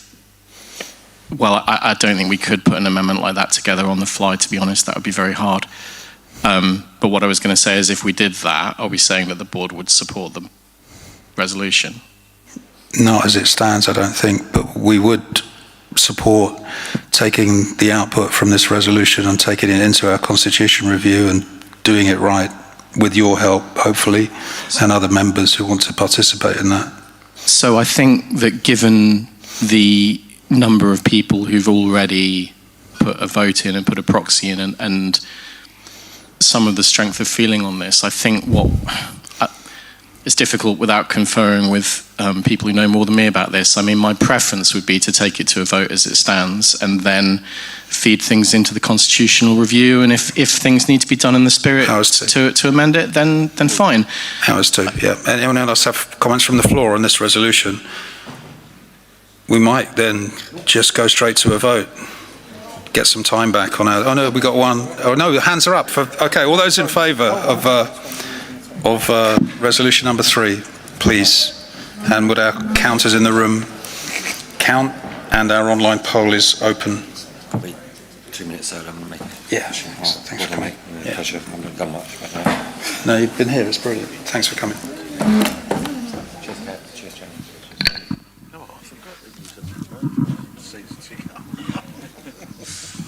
I think that's good, I like that.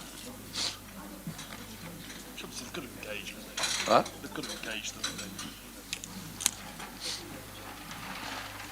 Big stadium out there, one little bit, big stadium out there, full every weekend. And then look how many people are in the room. This is the busiest I've ever seen.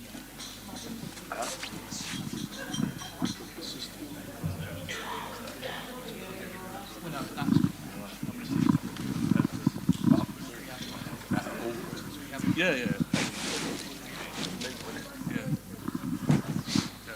People just want to go and watch the football, that's it. That's what I think we try to do about this. Get people to come to stuff. The biggest one Yeah, it was good though. Yeah, January, wasn't it? Do that again. Yeah, but we've got to have the whole room. Yeah, isn't it?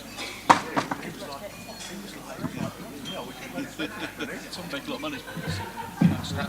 Yeah. Oh, because we earn money. No, for Mick. I would have, yeah. I said, give us your call each day, January. I'm going to feel it. Yeah, it was good. I went out. Not long now. Ask it then, it's too complicated. Yeah.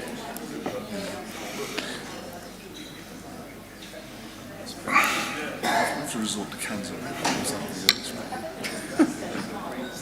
yeah, that was the conversation. You got your number?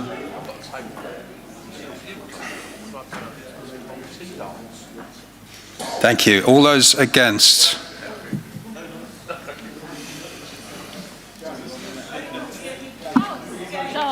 Someone? Sorry, everyone. Count the against, please. These are the against. Count the against, please.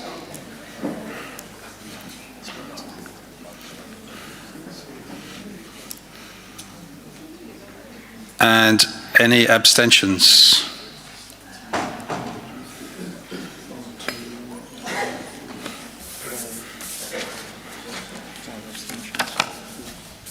Okay, thank you very much, everyone.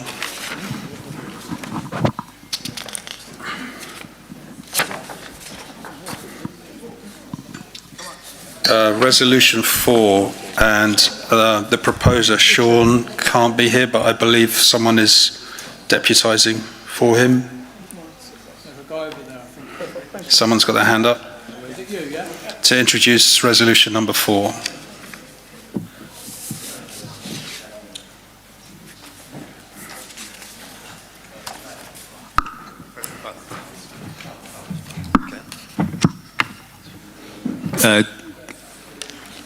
Okay, good evening.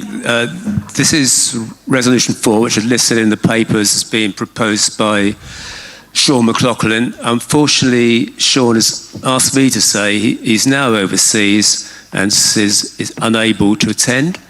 And he said that he had hoped that the meeting would be held prior to this weekend just past, given that the drafts of the resolutions were first shared on the 7th of August. He's therefore asked me to speak on his behalf. My name's Jeff Ricketts.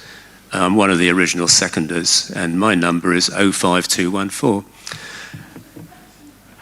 This motion is to direct the Dons Trust Board to no longer provide recommendation to its members, the majority owners, on how they should vote on the resolutions. Now, there should be a bit of background come up on the screen. I don't know whether it will. Yes, there it is. This background, the background to this is that the board has historically provided recommendations as to its members on how they should vote.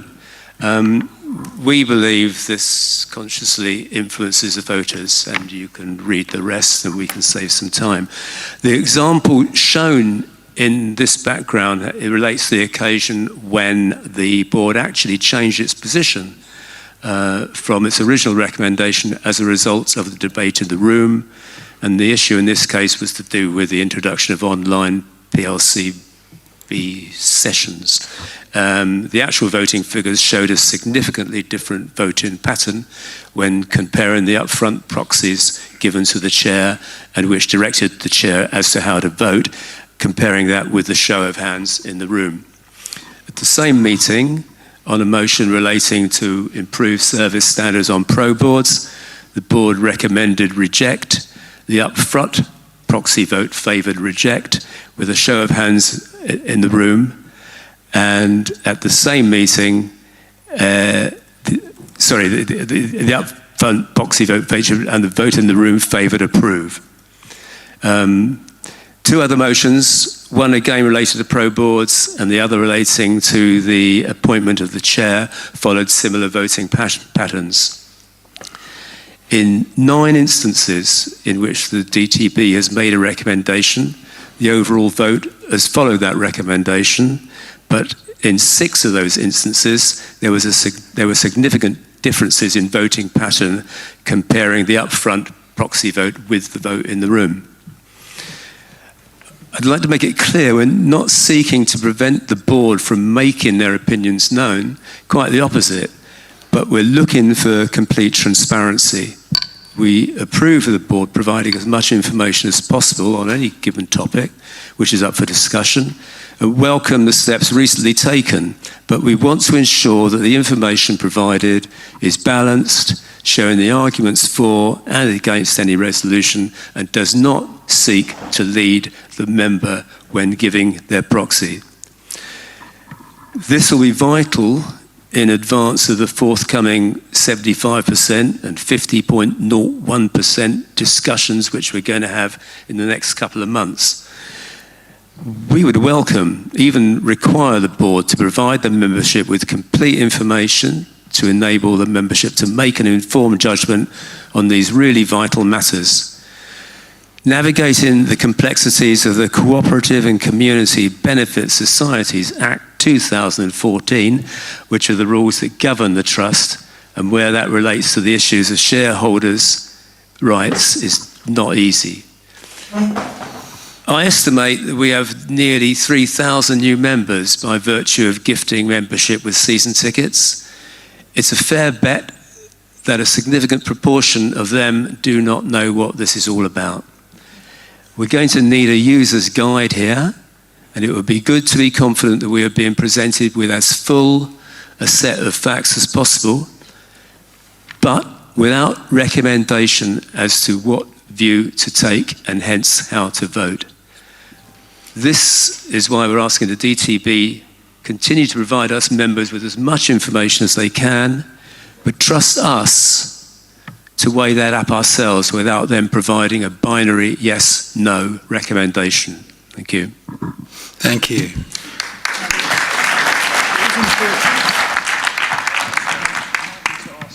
So there is just one technical point here, and I'll probably need to check with Michelle. I've seen this phrase, membership being gifted. Membership is not being gifted. It is charged for. It's in the books. We don't give membership away. You know, it's excuse me. I know, it's not irrelevant actually, Peter, and if you wouldn't mind, thank you. It keeps being represented as gifting. It is important because I think sometimes with this discussion, it can end up being part of feed into a wider concern about the way that the organisation operates and the fear of, some of the legitimate fears I might add, around the ownership, the security and all that kind of stuff. And it is something that, speaking as someone who for years dealt with organisations like this, it is very much part of our kind of the way we are founded as an organisation and the way we think as a group of fans, that sometimes it can get a little bit, people can be a bit suspicious about things that are happening and start to use language that isn't correct. And in this case, it's not just technically incorrect, it is absolutely incorrect. Have you got the figures, Michelle? Because we do need to be clear on these things, because otherwise it misinforms people, and then people don't vote based on knowledge. It's based on something of a myth. Thanks, Kevin. So it's about how much of the membership fee is recharged. How much do we get back? That's not really a topic for this. Well, no, it was more that it was relevant. Yeah, I get the relevance of it. I just want to, it was very relevant, but let's just hear Andrea's technical comments on this resolution. Then I'll have a little to say, then we'll open up the floor. Andrea? Well, relatively few technical comments that you're allowed to give a direction to the board. Just ought to flag Rule 23A, which says that any direction given must be consistent with the rules and with the Society's contractual, statutory and other legal obligations, and does not affect the powers and responsibilities of the Society Board under Rule 25 and 26, which don't really apply to the giving of directions. So I think it sort of surfs quite close to the line in terms of telling the board what they can and can't do. But the idea of not giving a specific direction at the end of the vote, I think is probably as close as you can get. So I think the technical wording is okay. I did put in my original notes that if the previous vote had been voted through, then the percentage for passing this would just be a simple majority. If the previous resolution wasn't passed, it would be 2/3. The FSA have been very helpful, just flagging to me that until the FCA approved any amendment to the Constitution, so say if Resolution 3 passed, unfortunately that wouldn't be passed in time to change the majority needed to pass Resolutions 4 and 5. So in the original note I circulated suggesting that would be a simple majority if Resolution 3 passed, it'd actually be 2/3 still, unfortunately, just due to the way that the rules work and how they have to be approved before they become live. So, yeah, very, very eloquently put and nothing further to say. So thank you very, very much for presenting that so well. Thank you. I guess what I would say about this resolution is that we did take on board after the last few meetings that we should make recommendations sparingly. I think that's the word that we've used, and we've really tried to do that. But there are times when we feel that we do have to make recommendations. The board is elected to represent its members, And one of the things that it has is access to information, information that isn't always public for a variety of reasons, and it cannot necessarily be shared. And we have a duty, actually, because we're directors, to make recommendations when they're appropriate to make based on that information that we have. Now,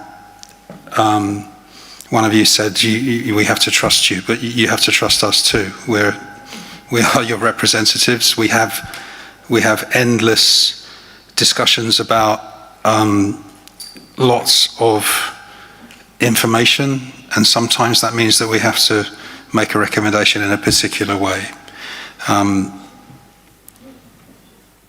I think that's as much as I'd like to say about it. Anyone from the floor would like to make a comment, or where's Craig with the wandering mic? Here he is.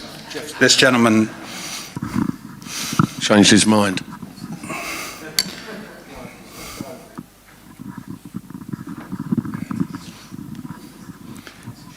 Yes, sir. Hello, Matthew Jezard, 4337 again.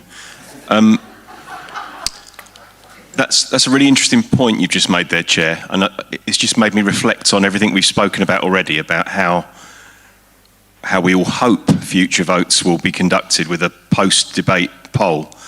So if we assume that was happening for a moment, at what stage would the board make their recommendation? Because if you've been to a meeting in present when the board's opinion changed, would the board be making their recommendation at the end of the debate rather than before the debate? If you want. Yeah, probably. That doesn't sound like a great answer, does it? Probably, but your point is well made. Not the best answer. We would have to look at how we would do that, and I think someone made the comment earlier that we needed to have better standing orders about how we run meetings, and that's certainly something that we should be transparent about, how we go about doing that and when you could expect to see that, so you wouldn't be surprised at a meeting to hear something. Who's next? Hi, Aideen Rochford. Can't remember my dance trust number. Should this resolution pass, you've already stated that you're going to recommend people vote in favour of the upcoming restricted action. Would you change your mind on that one? We'd have to, I'm hearing.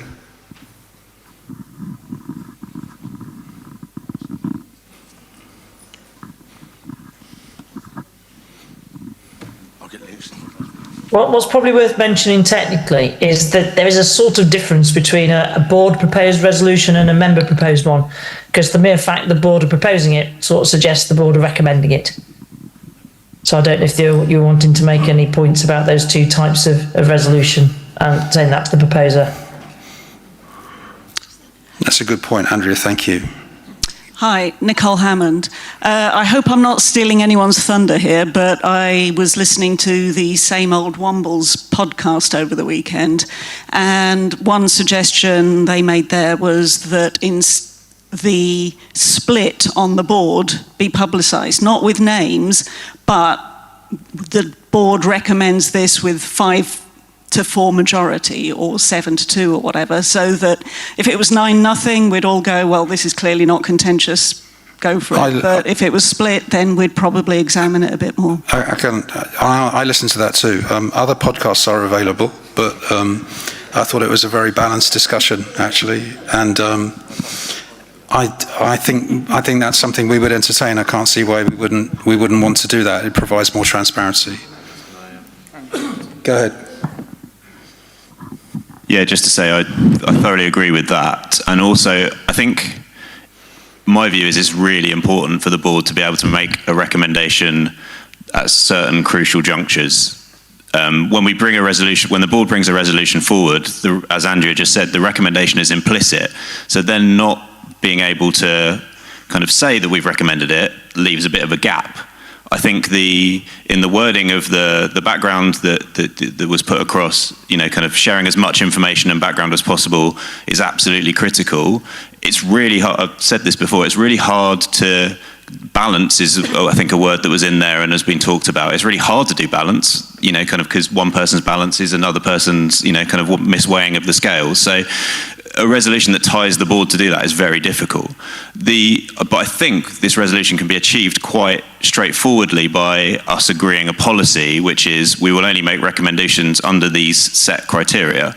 Now, and part of that would be we will publish, kind of how the board has voted on it and the numbers on it as well. And I think the board's previously committed to use recommendations sparingly, but what we haven't done is said, this is the criteria in which we will choose to make those recommendations. So, I know there's feeling in the room people will want to vote on this resolution and people probably have their minds set already, which is fine. My view is that this can be solved by making a policy, but it still gives the board the opportunity to make recommendations when it's really important to. Thanks, James. Other comments from the floor? Sorry, I was just going to say, technically, I think that's an absolutely excellent idea for the sort of feedback George and I are looking for our redraft. And we'd be very, very open to considering things like that. It would be a great sort of concept to include in any redraft of the Constitution. So thank you for that. Yes, thanks. From the floor then. Yes, Peter Miller. I think the elephant in the room here is very obviously 50+1, and it's even more relevant as far as this discussion is concerned. I think the chairman a little earlier gave us an assurance that the voting on 50+1 won't include proxy votes. Was that what you said? Can I ask? Yeah. You did? Yes, that's correct. Yeah. Okay, thank you. So you've clearly had a discussion as a board on how the voting will be conducted on 50+1. Well, don't shake your head, Graham. I'm addressing the chairman here. If you as a board have made a decision that proxy votes won't count, then you've obviously had a discussion on how the voting will be done. No, I think we just looked at the way that the restricted actions processes work in our normal due process. I'm sorry, I might appear ignorant here. I thought you told us that proxy votes would not apply on... I did. You did. So you must have had a discussion on it. But moving on, can you at least give us an assurance or tell us whether or not you will advise members of the Dons Trust on how to vote on that issue? Or will you set that aside and by all means present all the arguments for and against, but not on something as crucial as that, give a recommendation? Because you have already admitted several times this evening that our Constitution is not fit for purpose. And at the moment, you are going to be using that Constitution unless you listen to this meeting. And most of the people here represent the heart of this club. We want an assurance that we will be listened to before you make a recommendation on 50+1.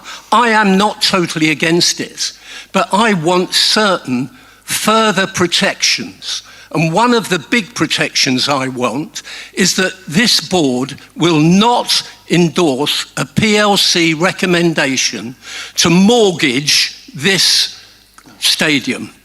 I know of one board member who has already... I know of one board member who is already advocating mortgaging this stadium to borrow money. And no, don't shake your hands, Graham. I don't think that any of that is relevant to what I think it's very relevant because you have to listen to us. I am listening to you. Well, not just listen to it, listen to the heart of this meeting and go away from there and listen to the people who care most about this club. Honestly, I believe we are. There is a mood, I know what's coming, 50+1 smacks of a day coming when we lose more control of this club. I went through one period when we lost control of the club.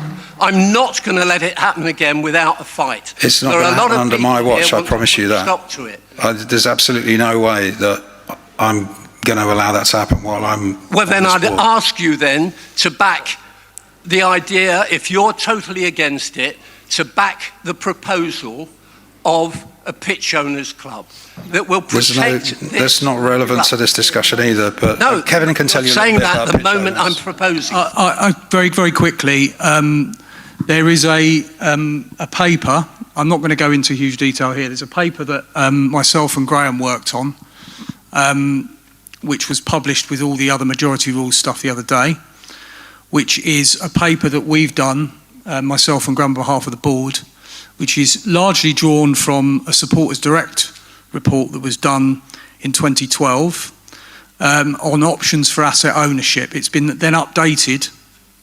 I had a conversation with the chair of the CPO, the Chelsea Pitch Owners Association, or CPO organisation. Is that right?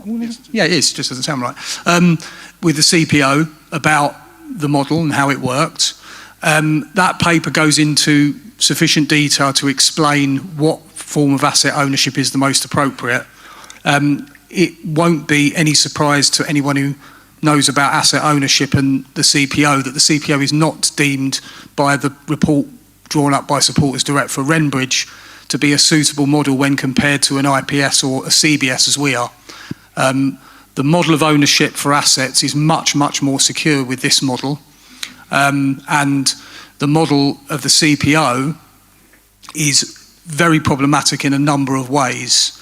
I would suggest, rather than me dominating this conversation now with talk of that people go off and read that, and the paper also that was written by Supporters Direct and pulled together by my former colleague Tom Hall. That's the thing that you need to go off and read. Yeah, it's on the Don's Trust website with all the majority rule stuff. So everything's there, and it gives you a reasoned justification for the conclusion that this model is the most suitable for ownership of the asset. I'll pass back over to the chair. I just want to clarify. Wait for the mic. If we could get back to resolution number 4, because I think some of those things, whilst they're important, and I hear you, they're not directly relevant to what we're talking about. Who's got the mic? Laurent. Laurent Guibault. Just a quick question. Approximately when will we get the results of all these votes?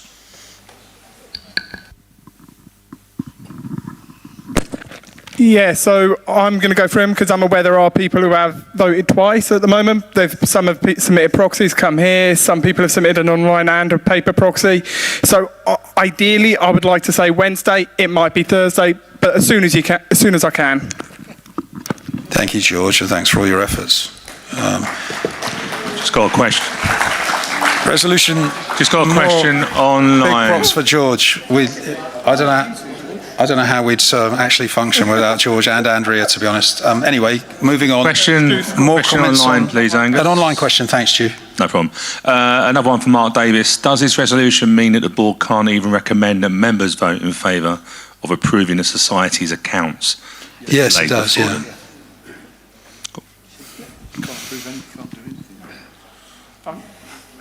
Any more questions on number 4, or can we go to a vote? A vote then, please. All those in favour of resolution number 4? And our counters, please.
How are we doing, councillors?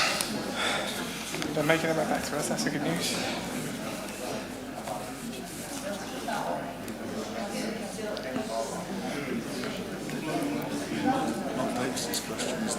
Yeah, that's the You have your numbers?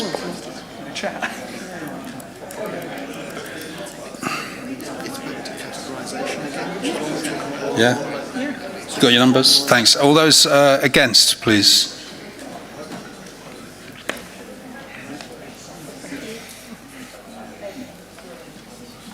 You're going to have to help me.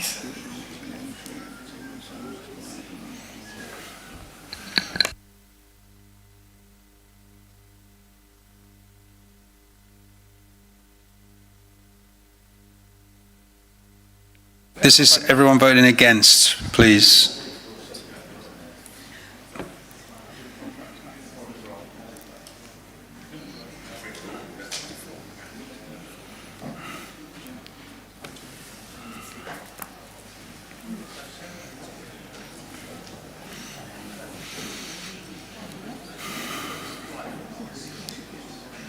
Okay, thank you very much. And anyone who would like to abstain? We'll just let our counters count the abstentions. Abstentions, this is.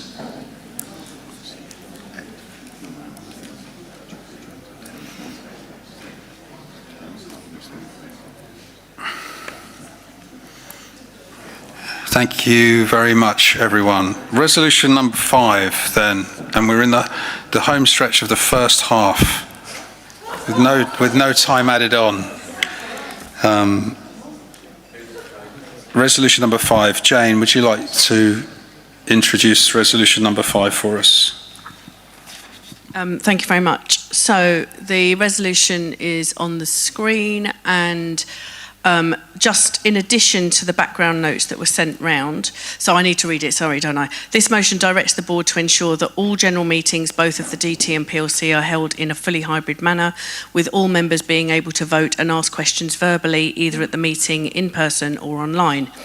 This motion also directs the board to ensure that all general meetings are filmed and audio recorded, and that both the film and the audio of such general meetings be made available to all members within 48 hours of the meeting in their entirety.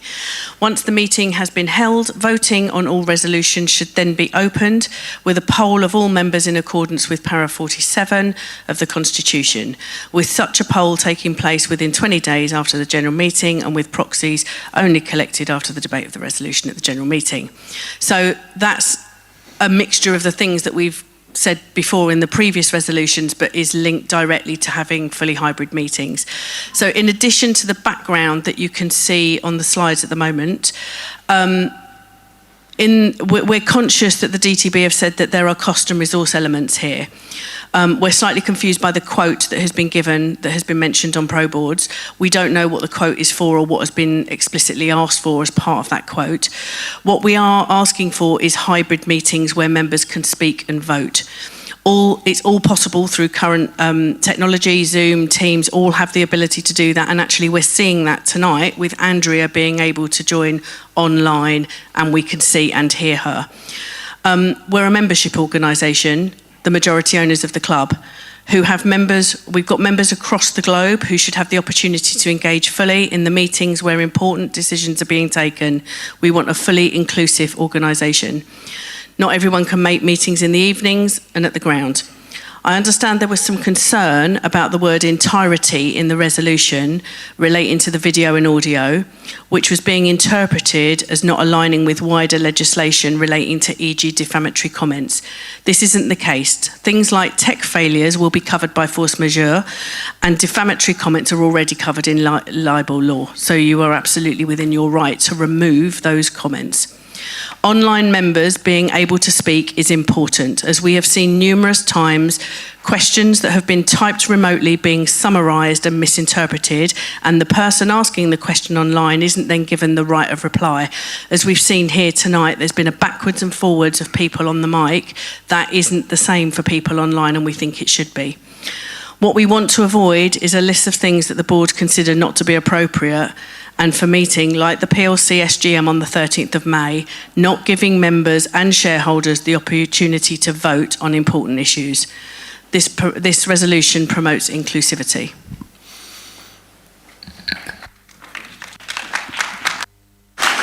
Thanks very much, Jane. Andrea,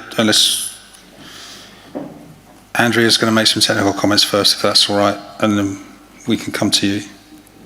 Sure.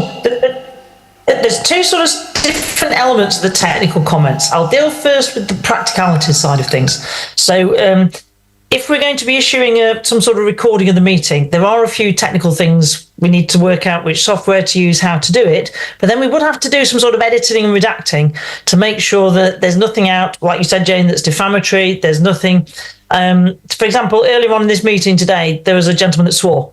I can't get that broadcast. I can't circulate something containing bad language to other members. So there's a level of editing. I appreciate, people are heated and the comments made. I'm not blaming anyone, but it means that George and I then have to edit those out before we can publish them on behalf of the club. So there is a level of how we do that, because for a 3.5 hour meeting that it might be, that's quite a lot of work going through it and editing it. That may have a knock-on effect on the way we do things and the time limits that we're setting for circulating anything. So those are practicalities. I would welcome the opportunity to sit down with the people wanting them, and especially with George, who runs the technology, and working out what we could achieve and drafting a resolution that links to what we can actually achieve at a sensible cost with a sensible amount of work. So that will be a discussion I'd much rather have in practice, rather than having us trying to draft a resolution when we're not sure if it will work exactly with the technology. George, you might want to talk about that afterwards in a second. The main technical things to talk about in the drafting, there are some real issues with the drafting that I don't think would work technically. It's purporting to be a member direction to the board, but I think there's a few bits in it that would require constitutional change as well. So slightly different drafting to achieve that. Because you're mentioning dealing with paragraph 47 of the Constitution, but then we're talking, there's a sentence here at the end of what's being proposed that is technically wrong, where it says, and with proxies only collected after the debate of the resolution at the general meeting. So proxies are for attendance at the general meeting. You cannot take a proxy after the debate at the meeting. You can take a vote after that, which I completely agree with. But so there's little bits of the drafting that are just technically wrong. The reason I'm so bothered about flagging technical drafting issues is that when the members pass a resolution, if it's going to be passed, I want to make sure that there's nothing then that the FSA comment on and the FCA comment on that would stop it being passed. So there's no point everyone voting yes, then it goes to the FCA and they say it's technically wrong. So we're trying to sort of bring forward those technical comments to make sure if you want to pass a resolution, it's passed in wording that the FCA won't object to. And I think the resolution as drafted would get turned down at the FCA stage because it's technically wrong. And I thought part of my duty as secretary is to flag that. But in terms of the floor, I'd be delighted to hear what the floor's opinion is in what they want us to achieve. So George and I can include it on the new constitutional amendments. George, did you want to talk technically about the doing recordings and circulating, if that's okay? I'm happy to answer any questions about that, but I think we'd rather hear from the floor first. If anyone has questions, I'll happily answer them. 1, 2. Okay, I've got the mic. Thank you. Andy Ramsden, I'm going to ask George a question. Basically, from what Andrea's just said, I'm going to ask you directly. Could we handle a call with a meeting online with hundreds of people voicing their opinion? Have we got the bandwidth? Can we do it? Technically, probably we could. It would incur significant costs. At the very least, we'd have to pay to have additional tech support. We'd have to pay to upgrade Zoom subscriptions, all of these things. We'd have to pay more to do. So in theory, we could do it. I would think it's very risky to do that because we've seen the problems of trying to get Andrea to come in and talk and the delays there. That's with one person. I've got 150 people watching online. Having 150 people talk over each other online it just becomes a mess and difficult for anyone to do anything. So while technically we could do it, I'd be very concerned if we did. In the process of doing this, we spoke to an external expert who gave us a quote of how much he'd charge to provide what me and Stu were doing for free tonight. He also said that he would advise against passing this just because of issues like people talking over each other and the mess meetings can turn into when we're doing that. Just to give you a bit of an idea, I'm going to vote in favour of this, I'll be truthful, because the reason why I do it is so we can make sure the people that can't attend can get some viewing on it. If this did pass, though, there would be technical challenges. There would be costs that we probably couldn't budget in as well. So tonight I was unable to get anyone else to help volunteer. So you would need, if you're going to bring people into a meeting, you would need to be able to vet them, have someone controlling it if they said something wrong or if they've swore to jump them out of the call.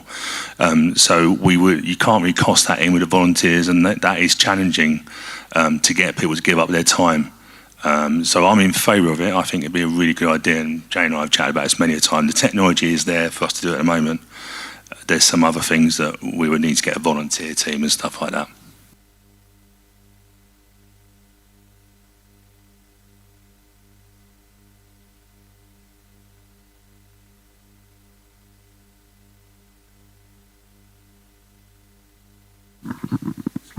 Thank you. I mean, this would be fantastic if we could do it, and there are other ways technologically to reduce your data costs. There's just one element of that resolution which goes against something Andrea said earlier, where we were talking about the amount of time you have between the discussion, the debate, and the vote, where she stated, I think, that you don't have to run for 30 days or 36 days. You can have the vote earlier. However, you haven't put a proviso the other end in that resolution, so technically you could deliver the data, the recordings after 48 hours and then ask for a vote 2 or 3 days later. So you need to have a proviso at the beginning and at the end. And I speak from experience on this. You need to have a proviso at the beginning and the end, not just at the end of the period of time between the evidence being published and the vote. Does that make sense? That's for the people who have proposed this to, decide how they want the final wording to be. Well, we can just do that now, can't we? We can just agree. Can I have a mic go to Jane? We can see if we can work it.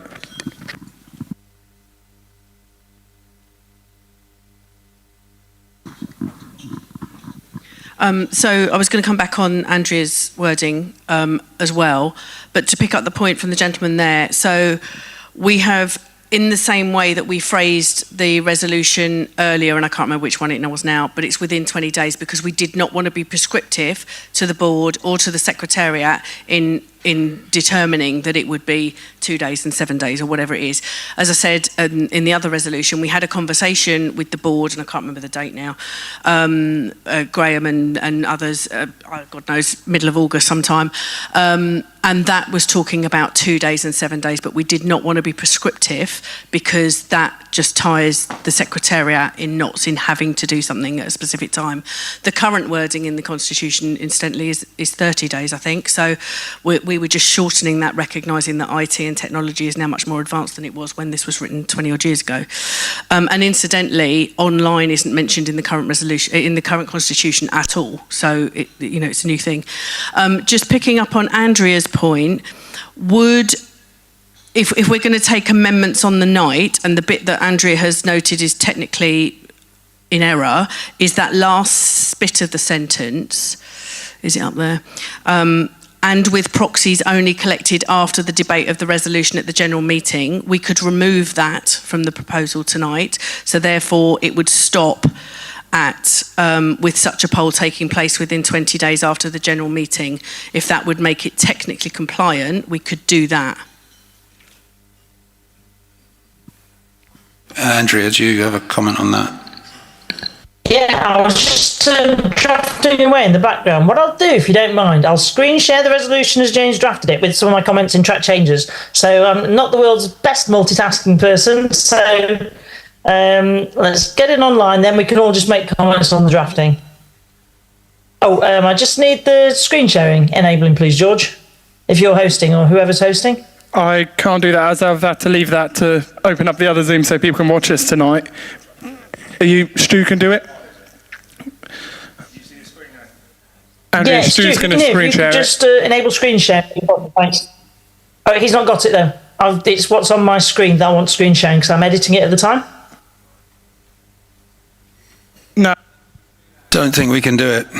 Andrew, do you I'm want going to be 3 or 4 minutes finishing editing if that's okay. So if you guys want to debate on the floor, I'll just edit in the background, then I can send it to Stu for him to screen share.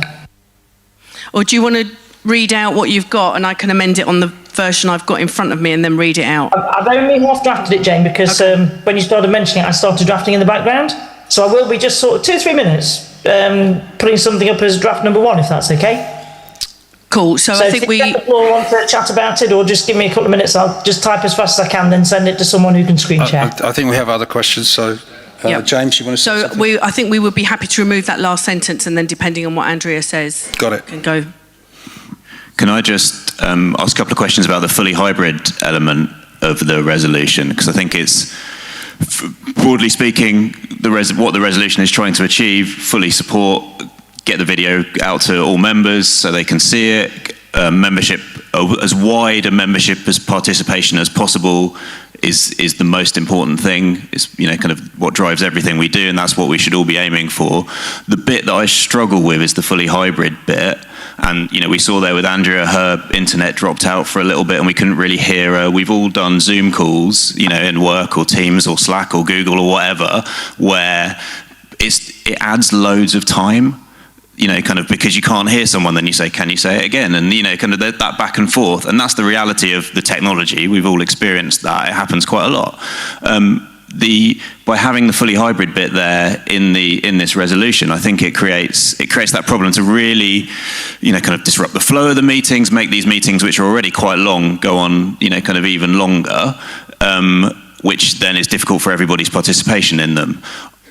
If we could find a way collectively of ensuring that the Zoom chat function or whichever platform we use, other platforms are available, is read out by someone, the question they ask, and then if they can come back, that is also read out, and if they can come back, that is also read out, like we would do in the floor with the kind of time limits we've done here. For me, that would achieve what you're trying to achieve in that bit of the resolution, but without tying us to the huge amount of volunteers that Stu's spoken about already. And thank you, Stu, for your support tonight. Everyone kind of is hugely grateful for that, as always.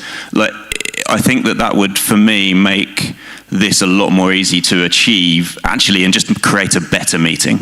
And having said the meetings go on too long because everyone talks too much, I've talked too much, but I feel like doing it through the chat function would be much better and would frankly lower the costs to us and lower the need for volunteers and all that kind of stuff. I appreciate there's some concern about editorializing. If we can put something in there that removes that, either a policy or an agreement or a standing order, then I think we can achieve that bit. Thank you, James. Other comments from the floor while we're on the discussion? At the back there, Graham. I was just going to fill in the minutes while Andrea was doing her stuff, but I really wanted to say what James just said, but thank you to Stu and George because they're absolute marvels for us and they make all of this possible. So that's really great. Agree with that. And I think as well as, this is quite a good, well-attended meeting, but did you say we've got 150? I think I read 250 online as well. 150. So yeah, which is great, isn't it? So this just is a taste of what we want. And everyone was, it wasn't, I'm only one per, I'm here. I'm not logged in as all of them. But yeah, this is what we all want, isn't it? So this is the point of the resolution, and 150 online is a great start. Thanks again for Stu and George. I think Stu's read out some questions, and it hasn't really interrupted the flow. It's been great, actually. It varies it up a bit. So I don't think it's a bad thing if we can make it work. And apologies to George and Stu for the extra work, and people, please do volunteer to help them. I think it's a great thing. It's a no-brainer. It's 2024. Let's vote for it. Thank you. Thank you, Graham. Other people on the floor want to?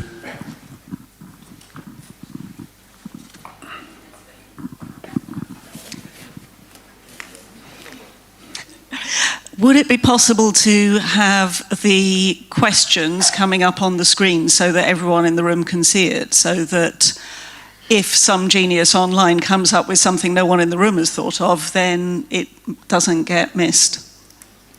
technical question. That's word of the night, by the way. I mean, I'll answer that first before Stu jumps in. In theory, we could do that. We have tried to do that in the past. But the problem is the live stream that is live. If we wanted to put up other people's comments, that'd be a minute behind. So it just leads to a horrible experience for those in the room. When you're watching something that's a minute behind, you're watching people speak a minute late. It just doesn't look very nice. We can do it if we want, but I don't think we should. We can do it. We do it when we do Don's TV. We can get questions live through it. The technical issue we have is that the app that I use can go straight to YouTube, straight to Facebook, and we can pick the comments through from there quite easy and display them on screen. But the way we do our voting through Zoom, that's the restriction. So what we do at the moment is my live feed goes through to YouTube on the Don's TV channel, on the Don's Trust channel, and then we put it on Zoom because we need to get the voting on it. So there's probably programs out there that can do that, and there's probably people that can help us with that. So technology nowadays, you can do most things, but we're just a little bit restricted on that. So there's a will to do it, it's just finding a way. Thank you, Stu. And again, the complexity of this is something else, so I really, really appreciate the fact that it's worked so well tonight. It's very quick. I don't have much to add. I just want to say thank you. I think it was a very good discussion on this topic. Just want to add about the technology part. Have been participating and enabling calls for 5,000-10,000 people sometimes, and maybe just as maybe it's a Zoom functionality. We can find other providers, for example. But sometimes the chat can be very intense, and then you can have optionality to have sending questions. Not saying that we need to moderate, but to a person that can really have that questions that is directed to the meeting, and not chat. Because, for example, we have been chatting here with each other to talk about tonight, and that's not a question that we would like to pose to the meeting sometimes. So there are some tools that you can furnish opportunity to someone raise a question to the moderator directly instead of just having everything to the chat that will be discussed. Thanks. Kev, yeah. It might be useful or not, just as having chaired lots and lots of meetings like this, some raucous, some less raucous. There's so many things you can do with tech. There's so many things you can do with, say, standing orders or rules or whatever. In the end, a lot of it really is down to the ability of the person chairing the meeting. I'm trying to imagine. Lots of you will have chaired meetings. I'm just trying to imagine trying to chair it. You would need to have, the chair of the meeting would need a screen in front of them. It would need to be disciplined in a way that might be a little bit, you might be taken aback to start with. It'd be more my style of chairing. And it just needs very tight, from my experience, very, very, very tight chairing. So it's like me teaching my students, basically. Turn your mobile phones off, be quiet unless you're spoken to. But I think that's where a lot of the gap is. All the tech is always possible because of how extraordinary stuff has become in 2024. But you will be relying massively on whether or not the person chairing the meeting can move between the room and the tech. And I can sort of imagine it's possible, but I can see that it'd be really quite exhausting. But it might be doable. I think it's quite hard, but I don't think that we should let that stop us from trying to do it, and we should certainly look at the feasibility of all of these things and see what we can do to improve, especially as we have more members now than we've had before, and we want to encourage them to be active. All right, Andrea, do you have... Yeah, I've emailed Stuart my initial draft. Haven't had time to proofread, so excuse any little typos that may have snuck in. But what I've just done is taken out Jane's resolution, and I've done in track changes, some suggested changes that I think would make it compliant, whereas still achieving what I think you're trying to achieve. So perhaps if you could just screen share that, thanks Stuart, then everyone could perhaps comment on what they think to the amendments. Thank you.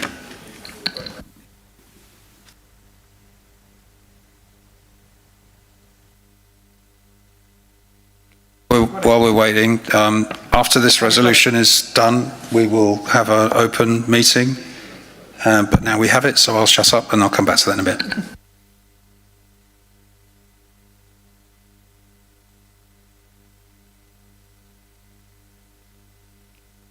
Andrea, do you have comments? It's on the screen.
Democracy in action, everyone.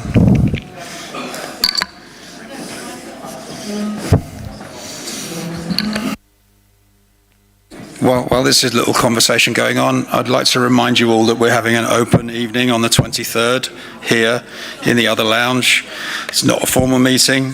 Members of the board are all going to sit at different tables, and you can come and ask us anything you want, and we'd encourage you to do that. That's next week. You can find details about it on our website, and in your email, it would have been in the last newsletter and in much of the communications that we've been making. And then after we've done the vote for this, we're going to have an open discussion. So if you'd have questions, you might like to think about those now. Conscious that the time is running away with us, but once we've done this vote, we'll take 5 minutes again, and if people want to get recharged, then they're very welcome to.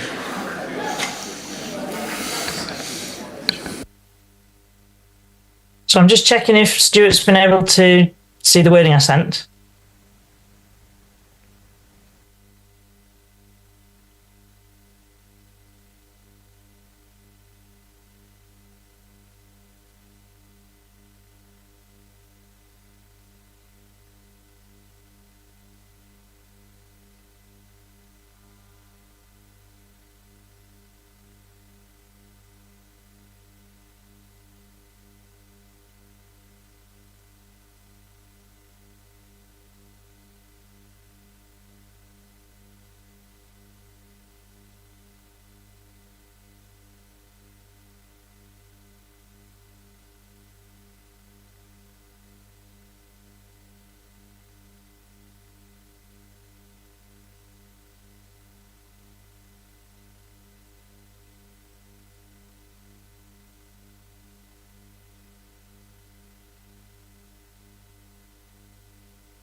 Yeah.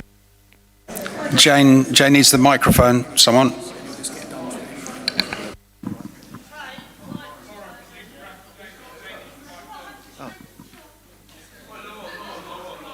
While I'm walking over, I have a point of order. How are we going to do this when the proxy's already voted?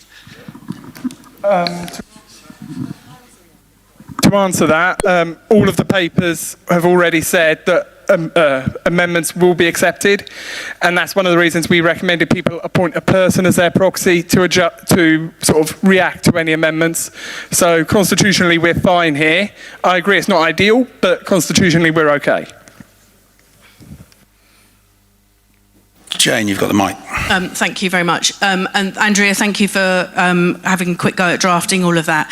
I think what this demonstrates is that there needs to be standing orders about how amendments are taken. Yep. Because we're trying to match text, delay in the meeting, da-da-da-da-da. So what we'd like to do is make... and the other thing is that two of the seconders for this proposal are not here. So I haven't been able to consult with all of the proposers and seconders on this. So we would like to remove the final words that say, and with proxies only collected after the debate of the resolution at the general meeting, which should make it FCA compliant. And we will leave the rest of the resolution as it is. And what we would then suggest is that if the board and the secretariat want to come back, they can do that at the next SGM, which is the 28th of October, I think. So that gives them the opportunity to come back with wording that can be voted on at that point. Now, I realise that isn't ideal. Do you mean you don't want to take a vote tonight? No, yes, we do want to vote on the resolution tonight, but with that last sentence removed to make it FCA compliant. Understood. And then Andrea and George can go away, and then we're not having to think about it on the hoof of kind of matching the words that Andrea's got with the words that are here. Does that make sense to everybody? If that's okay with everyone, we'll take a... George is happy with that. I'm happy with that. If everyone else is happy with that, can we go to a vote on resolution number 5? So all those in favour of resolution number 5?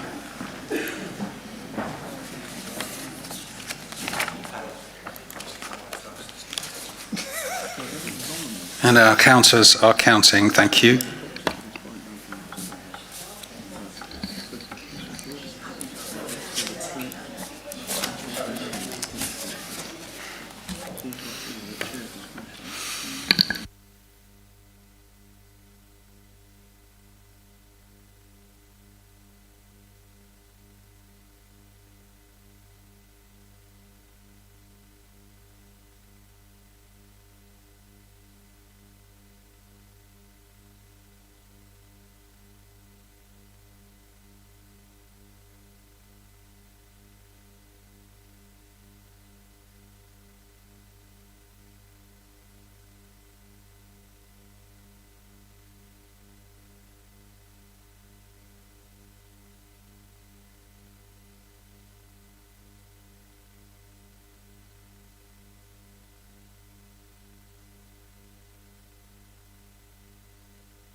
Thank you, everyone. All those against?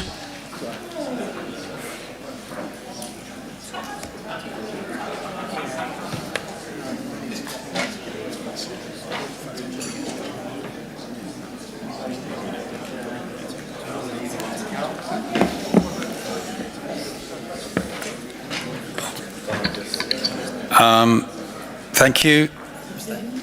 Yeah, abstain. Abstain? All those who want to abstain, resolution number 5.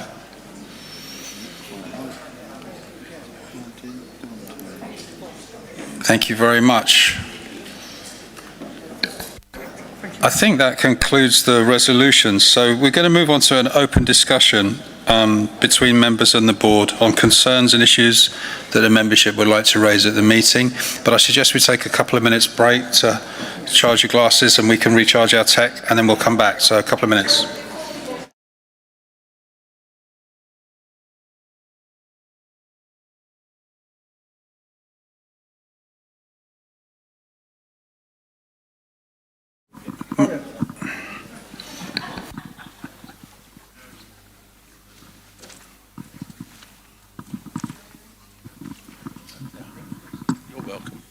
Thank you.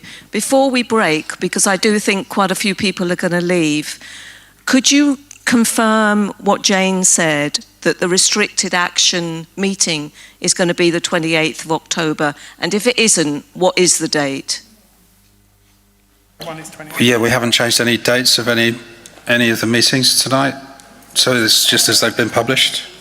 Okay, could you just confirm it is the 28th? It is the 28th, yeah. Okay, wonderful. Yeah. Thanks very much. Yeah. All right, so couple of minutes break and then we'll carry on. I suggest it's nearly 10 o'clock. I'm happy to carry on as long as you like, but we do have an open meeting next week as well, so we'll take questions and we'll keep going, but some people I'm sure will have to go and get trains, and we understand that, and thank you very much for coming. And if you do have to go, I'd just like to say thank you to everyone.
let's get started.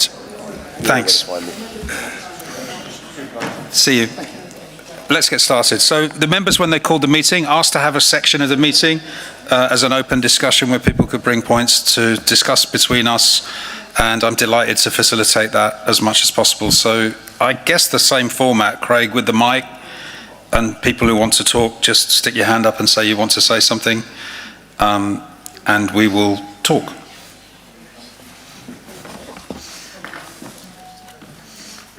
I suggest we probably try to finish about 20 past 10.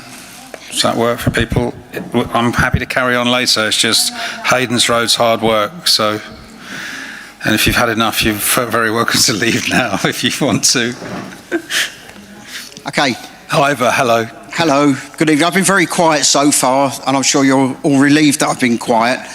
I've got a point to make, and I think it's quite an important point. I've sat here and listened to all of this stuff. I'm not a great constitutionalist, but I can remember for at least the last 20 years, the Constitution has needed redoing. I would like to recommend, and my feeling is that the Constitution has been well and truly said tonight, it's not fit for purpose. I think that's been fair. Is that agreed by everybody, or is it just me dreaming it? I think that everyone agrees with that. Therefore, I would like to suggest to you, the board, that until this constitution is fully fit for purpose, we don't even look at 50+1. We should not be looking at 50+1 until we've got a constitution to support it. I find it very difficult to believe that the majority of our membership won't be in favour of that, by the way.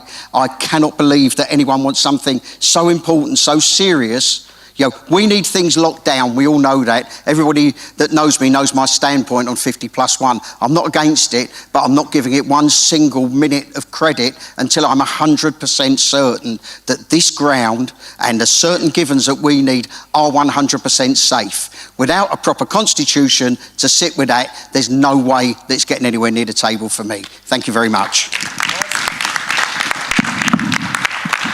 Thanks, Ivor. Graham? Just a quick point, Ivor. Have you read the pitch owners document that's come out? I wasn't talking about the pitch owners. No, I know. I just asked you the question. Yeah, no, I've had a brief look at it today, but it's only a brief look at it. But that's not my point. My point is the Constitution is not up to protecting us at the moment as we are as an organisation. Look at this meeting tonight.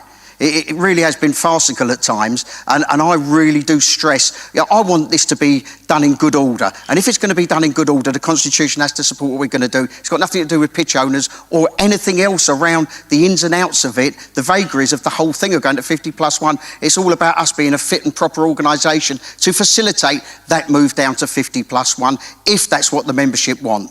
That's my only point. Thank you. Thanks, Ivor. But isn't it the constitution we've had for 20-something years, and all the meetings that we've ever had have been under it, and all the decisions that we've taken so far have been under it? Yeah, and I honestly, appreciate that it needs to be modified. I absolutely do, but that doesn't mean we can stand still or stop. Time doesn't stop. The fixtures don't stop. The club doesn't stop. The work that we're doing doesn't stop.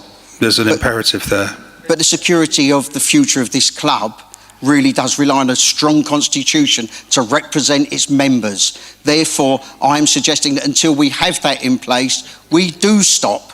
And I do think we should take breath, and I don't think we should rush into something like that, because I think it's going to be divisive, and I don't think it's going to be very pleasant until we're all 100% certain that certain things are safe. And without a constitution right, I'm fairly sure we're not going to get there. That's just my opinion. I know, I appreciate you giving it. You guys will all be heard, I promise you that. So, coming back to your points, we've talked to some people. I know that we've had conversations with Chris Stewart. I'm sort of talking for Kev here because he's not here anymore, back on child duties. So we've talked about super RAs, super restricted actions, which Andrea had agreed that we could include them. That would be part of a constitutional review. From a personal point of view, I would be in favour of bringing those in at the same time as any vote, but that's just my personal point of view. So there are only so many protections you can put in. The Constitution in the main is our framework and how we run the club. in terms of actual protections, it's the memorandum of understanding that we could add to, of course, that we've got between the two boards, and it's the restricted actions. So before we go below 75, we've got to flush out any further restricted actions we want to put in. But we can have all of those in the world. If we run out of money or we have no access to finance apart from very expensive debt, that's not a great outcome. No, I've got that, but sorry, Graham, I just want to make it clear again here, because so many people that I know get the trust, the PLC and the club muddled up. So when you say the Constitution runs the club, the Constitution doesn't run the club, it runs the trust. As far as I'm concerned... I didn't say the Constitution runs the club. I think you did, actually. No, anyway. I didn't. I said it's the framework which it governs us. Well, I thought you said the club, but anyway... If I said that, it's us as the members, the society. The members, yeah, the trust. Just to be clear, thank you. Go on. I was going to do it for you. So it's your legs. Hi. We've heard a couple of times in the last few months the possibility of a mortgage being taken out on the ground. I'm asking, what for? How can you guarantee that it won't put the ground at risk? And what needs to happen to allow you to do that? So, well, the members would have to vote on it for starters. The reason,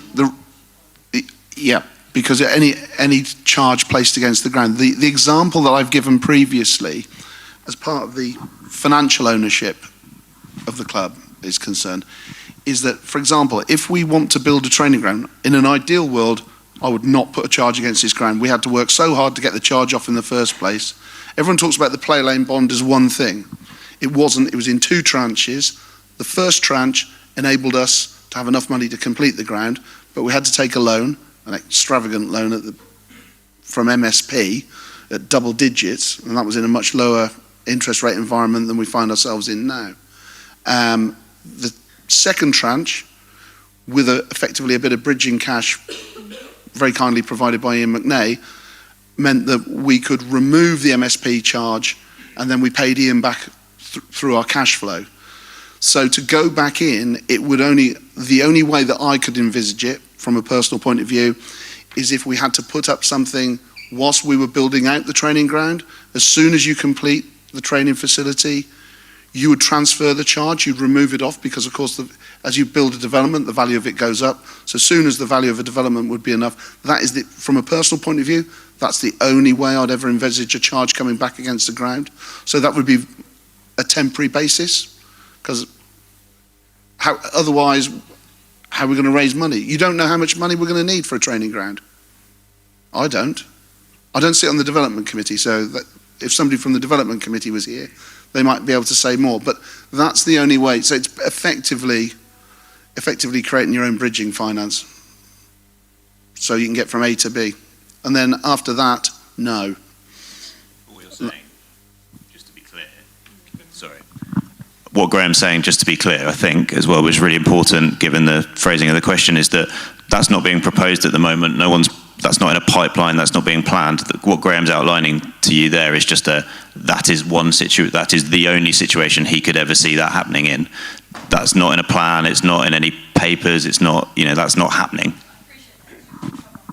Yeah, well, I mean, hopefully we can work in conjunction with Merton to the extent that we wouldn't need to do that. Or if we needed to raise some money, it's a small enough amount that we can raise it amongst ourselves. We've done it before, so why not again? But there is a certain level above which we'd have to borrow some. But I don't know the answer to that, because I don't know where we've got to with Merton. I don't know what the number would be. Thanks, Graham. A question at the back. Roger Hopkinson, Development Committee person, amongst other things. Just to reiterate what Graham just said there, to allay the lady's concerns, training ground, mortgaging, that's not an approach we've been investigating. There's more of a direct relationship with Merton on a training ground. Stadium, I've seen the paper, it's good paper. I say it's a really good first start. A couple of things in terms of the wording. I think there's a lot more to do personally, as long as we stay fans owned and the protections in for that and the protections in for the stadium, because at some stage we are going to be having discussions with serious investor developers.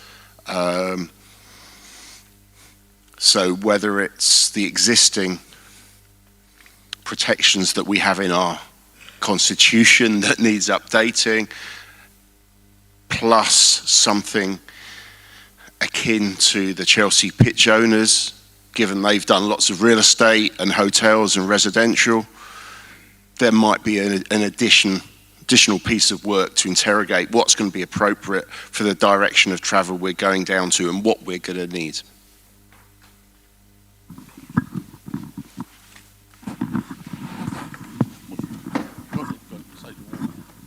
Thanks. David Hall.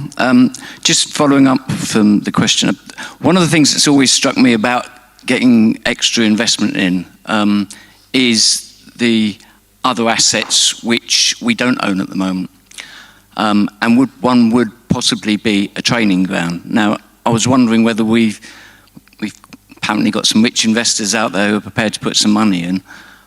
Have they been approached about actually acquiring a training ground for us and then us renting it from them? That would save us a lot of money in terms of actually raising capital. From a pure finance point of view, as I've said before, there is no one in the pipeline because I get to do the due diligence. In terms of what we may have talked to Merton about from the development side, Roger's on the development committee, he's probably better placed than I am. I'm more at the end of, right, this is what we're looking to do, how do we raise the money? So, yeah, that would be nice, David. All joking aside, if we could find a wealthy individual possibly to co-invest or whatever, I don't know what the structure would be. But yeah, I'd rather do that than anything that means we don't have to give equity out, great. Anything that means we don't have to use the ground, great. Got a question.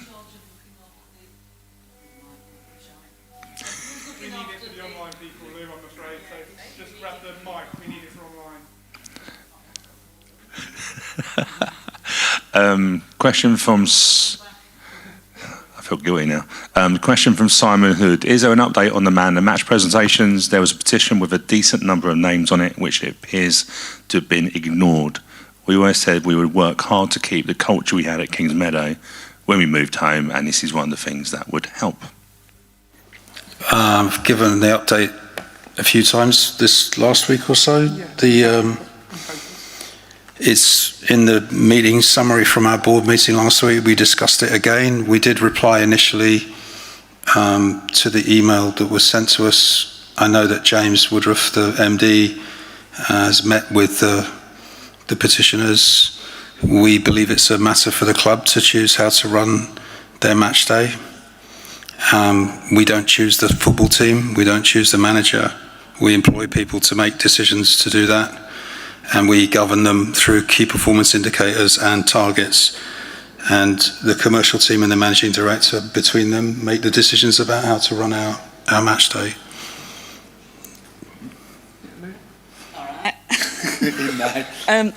Luke Arton-Kelly, Don's Trust member number 70, because I gave Ivor number 1, because I thought if it goes tits up, he can be number 1. And that's what we did, upstairs in the Farley all those years ago. Anyway, I only want to ask a very quick question. Who's in charge of the constitution stuff? Because I'd actually really quite be interested in being involved in that, bearing in mind that I did do the We'd absolutely love you to be involved. We'd absolutely love you to be involved. There's also a couple of other people I would like to... Can you hear me? Yeah. Can you hear me now? Yep. There's a couple of other people I think that would probably be interested in doing that who aren't here this evening. Yes, please. We need all the help we can get to get this stuff right. Okay, so who's head honcho? Who If you speak to me afterwards, I'll sort it. Yeah. You? Yeah. That's how bad we are. All right, George. Talk to George, yeah. More questions from the floor? You need the microphone. Craig will come, and then there's Claire over there, and Aideen again. Hello, I'm Anne Pugh. I have no idea what my number is, but you know Mick Pugh, and I expect he was somewhere in the first 200 He's an early bird. He was. What you were just saying about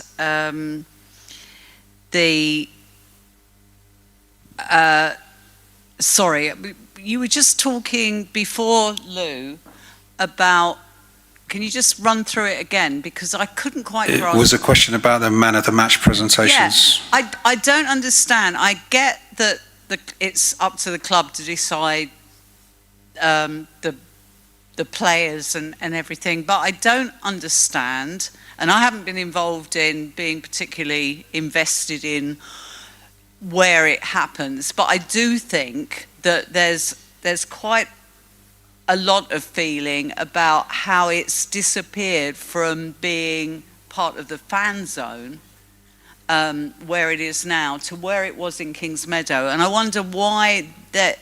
I get about the players and it's up to the club to decide that, but I'm not sure why it should be up to the club to decide what happens after the match in terms of what goes on in terms of celebrating the man of the match. I think it was moved up here. I'm not exactly sure what the circumstances were for it moving up here, but I don't think it could be heard downstairs when it was happening down there, as I understand it. Yeah. So having it up here makes a lot of sense to me. We sell more drinks. Our team, generally, members of the team come up here and spend time up here. People from the boardrooms come in here. People from the hospitality come in here. There's a lovely atmosphere here after the games, the like of which other clubs just don't have. It's good. As to the running of the event on the match day, it's the responsibility of the MD and the commercial director, how they run it. It really is. Because our role has changed a little on the Don's Trust Board over the last 2 to 3 years, since before I joined. We're a governance board, not an operational board. Aideen? No. I'm the person who met with James Woodruff to discuss the petition. It very much went along the lines of this decision predated him. He would take it to the board on our behalf, ask them to reconsider or to go over all the facts and let us know what the board decided, the board being the Don's Trust Board. Since then, everyone's passing the decision back and forth to each other. It's just, I think what needs to happen is you just need to accept that what happens up here on a match day it's boring, it's stayed, nobody's interested. You just need to back down, stop being so proud and stop wanting to be right and instead just do the right thing and listen to the people who signed that petition and who speak at every meeting and all the forums about wanting Ivor back, at least part of the team who does it on a match day. We're not saying he has to be the number one man week in, week out, but the fans want him. And I don't know who doesn't want him making those decisions, but you just need to back down and stop being so proud, because they want him back. I don't think it's a question. We talked about this a lot already, and I said I would take what you said and take it again to our PLC board meeting on Thursday, and I will, because I said I would. But I don't think it's a question of us backing down at all. We're simply saying who's responsible for what in our organisation. I'm on the PLC board. I've only been to one meeting so far, but I am, and I said I would raise it, and so did James McDonald's. Hi, sorry, I just want to say one thing. You guys represent us and what we want. Okay, I'm not interested in what goes on personally or what you think of an individual. I'm interested in what the fans want, and they don't want what's going on at the moment. That's clear. And I said I'd represent that back to the PLC on Thursday, and I will. Any other questions, folks? My goodness. Oh, Jane. And one at the back. One at the back. One at the back first and then Jane? Or Jane first? One at the back. Jane first. He's on his way. He's going there first. Save him a few steps. This will be out of sync then, because what I was going to say was I wanted to thank the 700 people who had worked within the Constitution to support the members' meeting tonight. It's the first time it's ever happened. I'd like to thank the board again for their engagement with it, and to George and to Andrea for their, I don't even want to tell you about the 300 emails that have gone backwards and forwards since the 7th of August, and to Stu and George for hosting it this evening online. And just to reiterate, this is absolutely not about individuals on the board or the boards themselves. It's about making the trust better for all of us as a membership organisation. Thank you. Thank you, Jane. And we reciprocate the sentiment and appreciate it, and we thank you for calling the meeting. And at the back there, and that might be the last one, he says.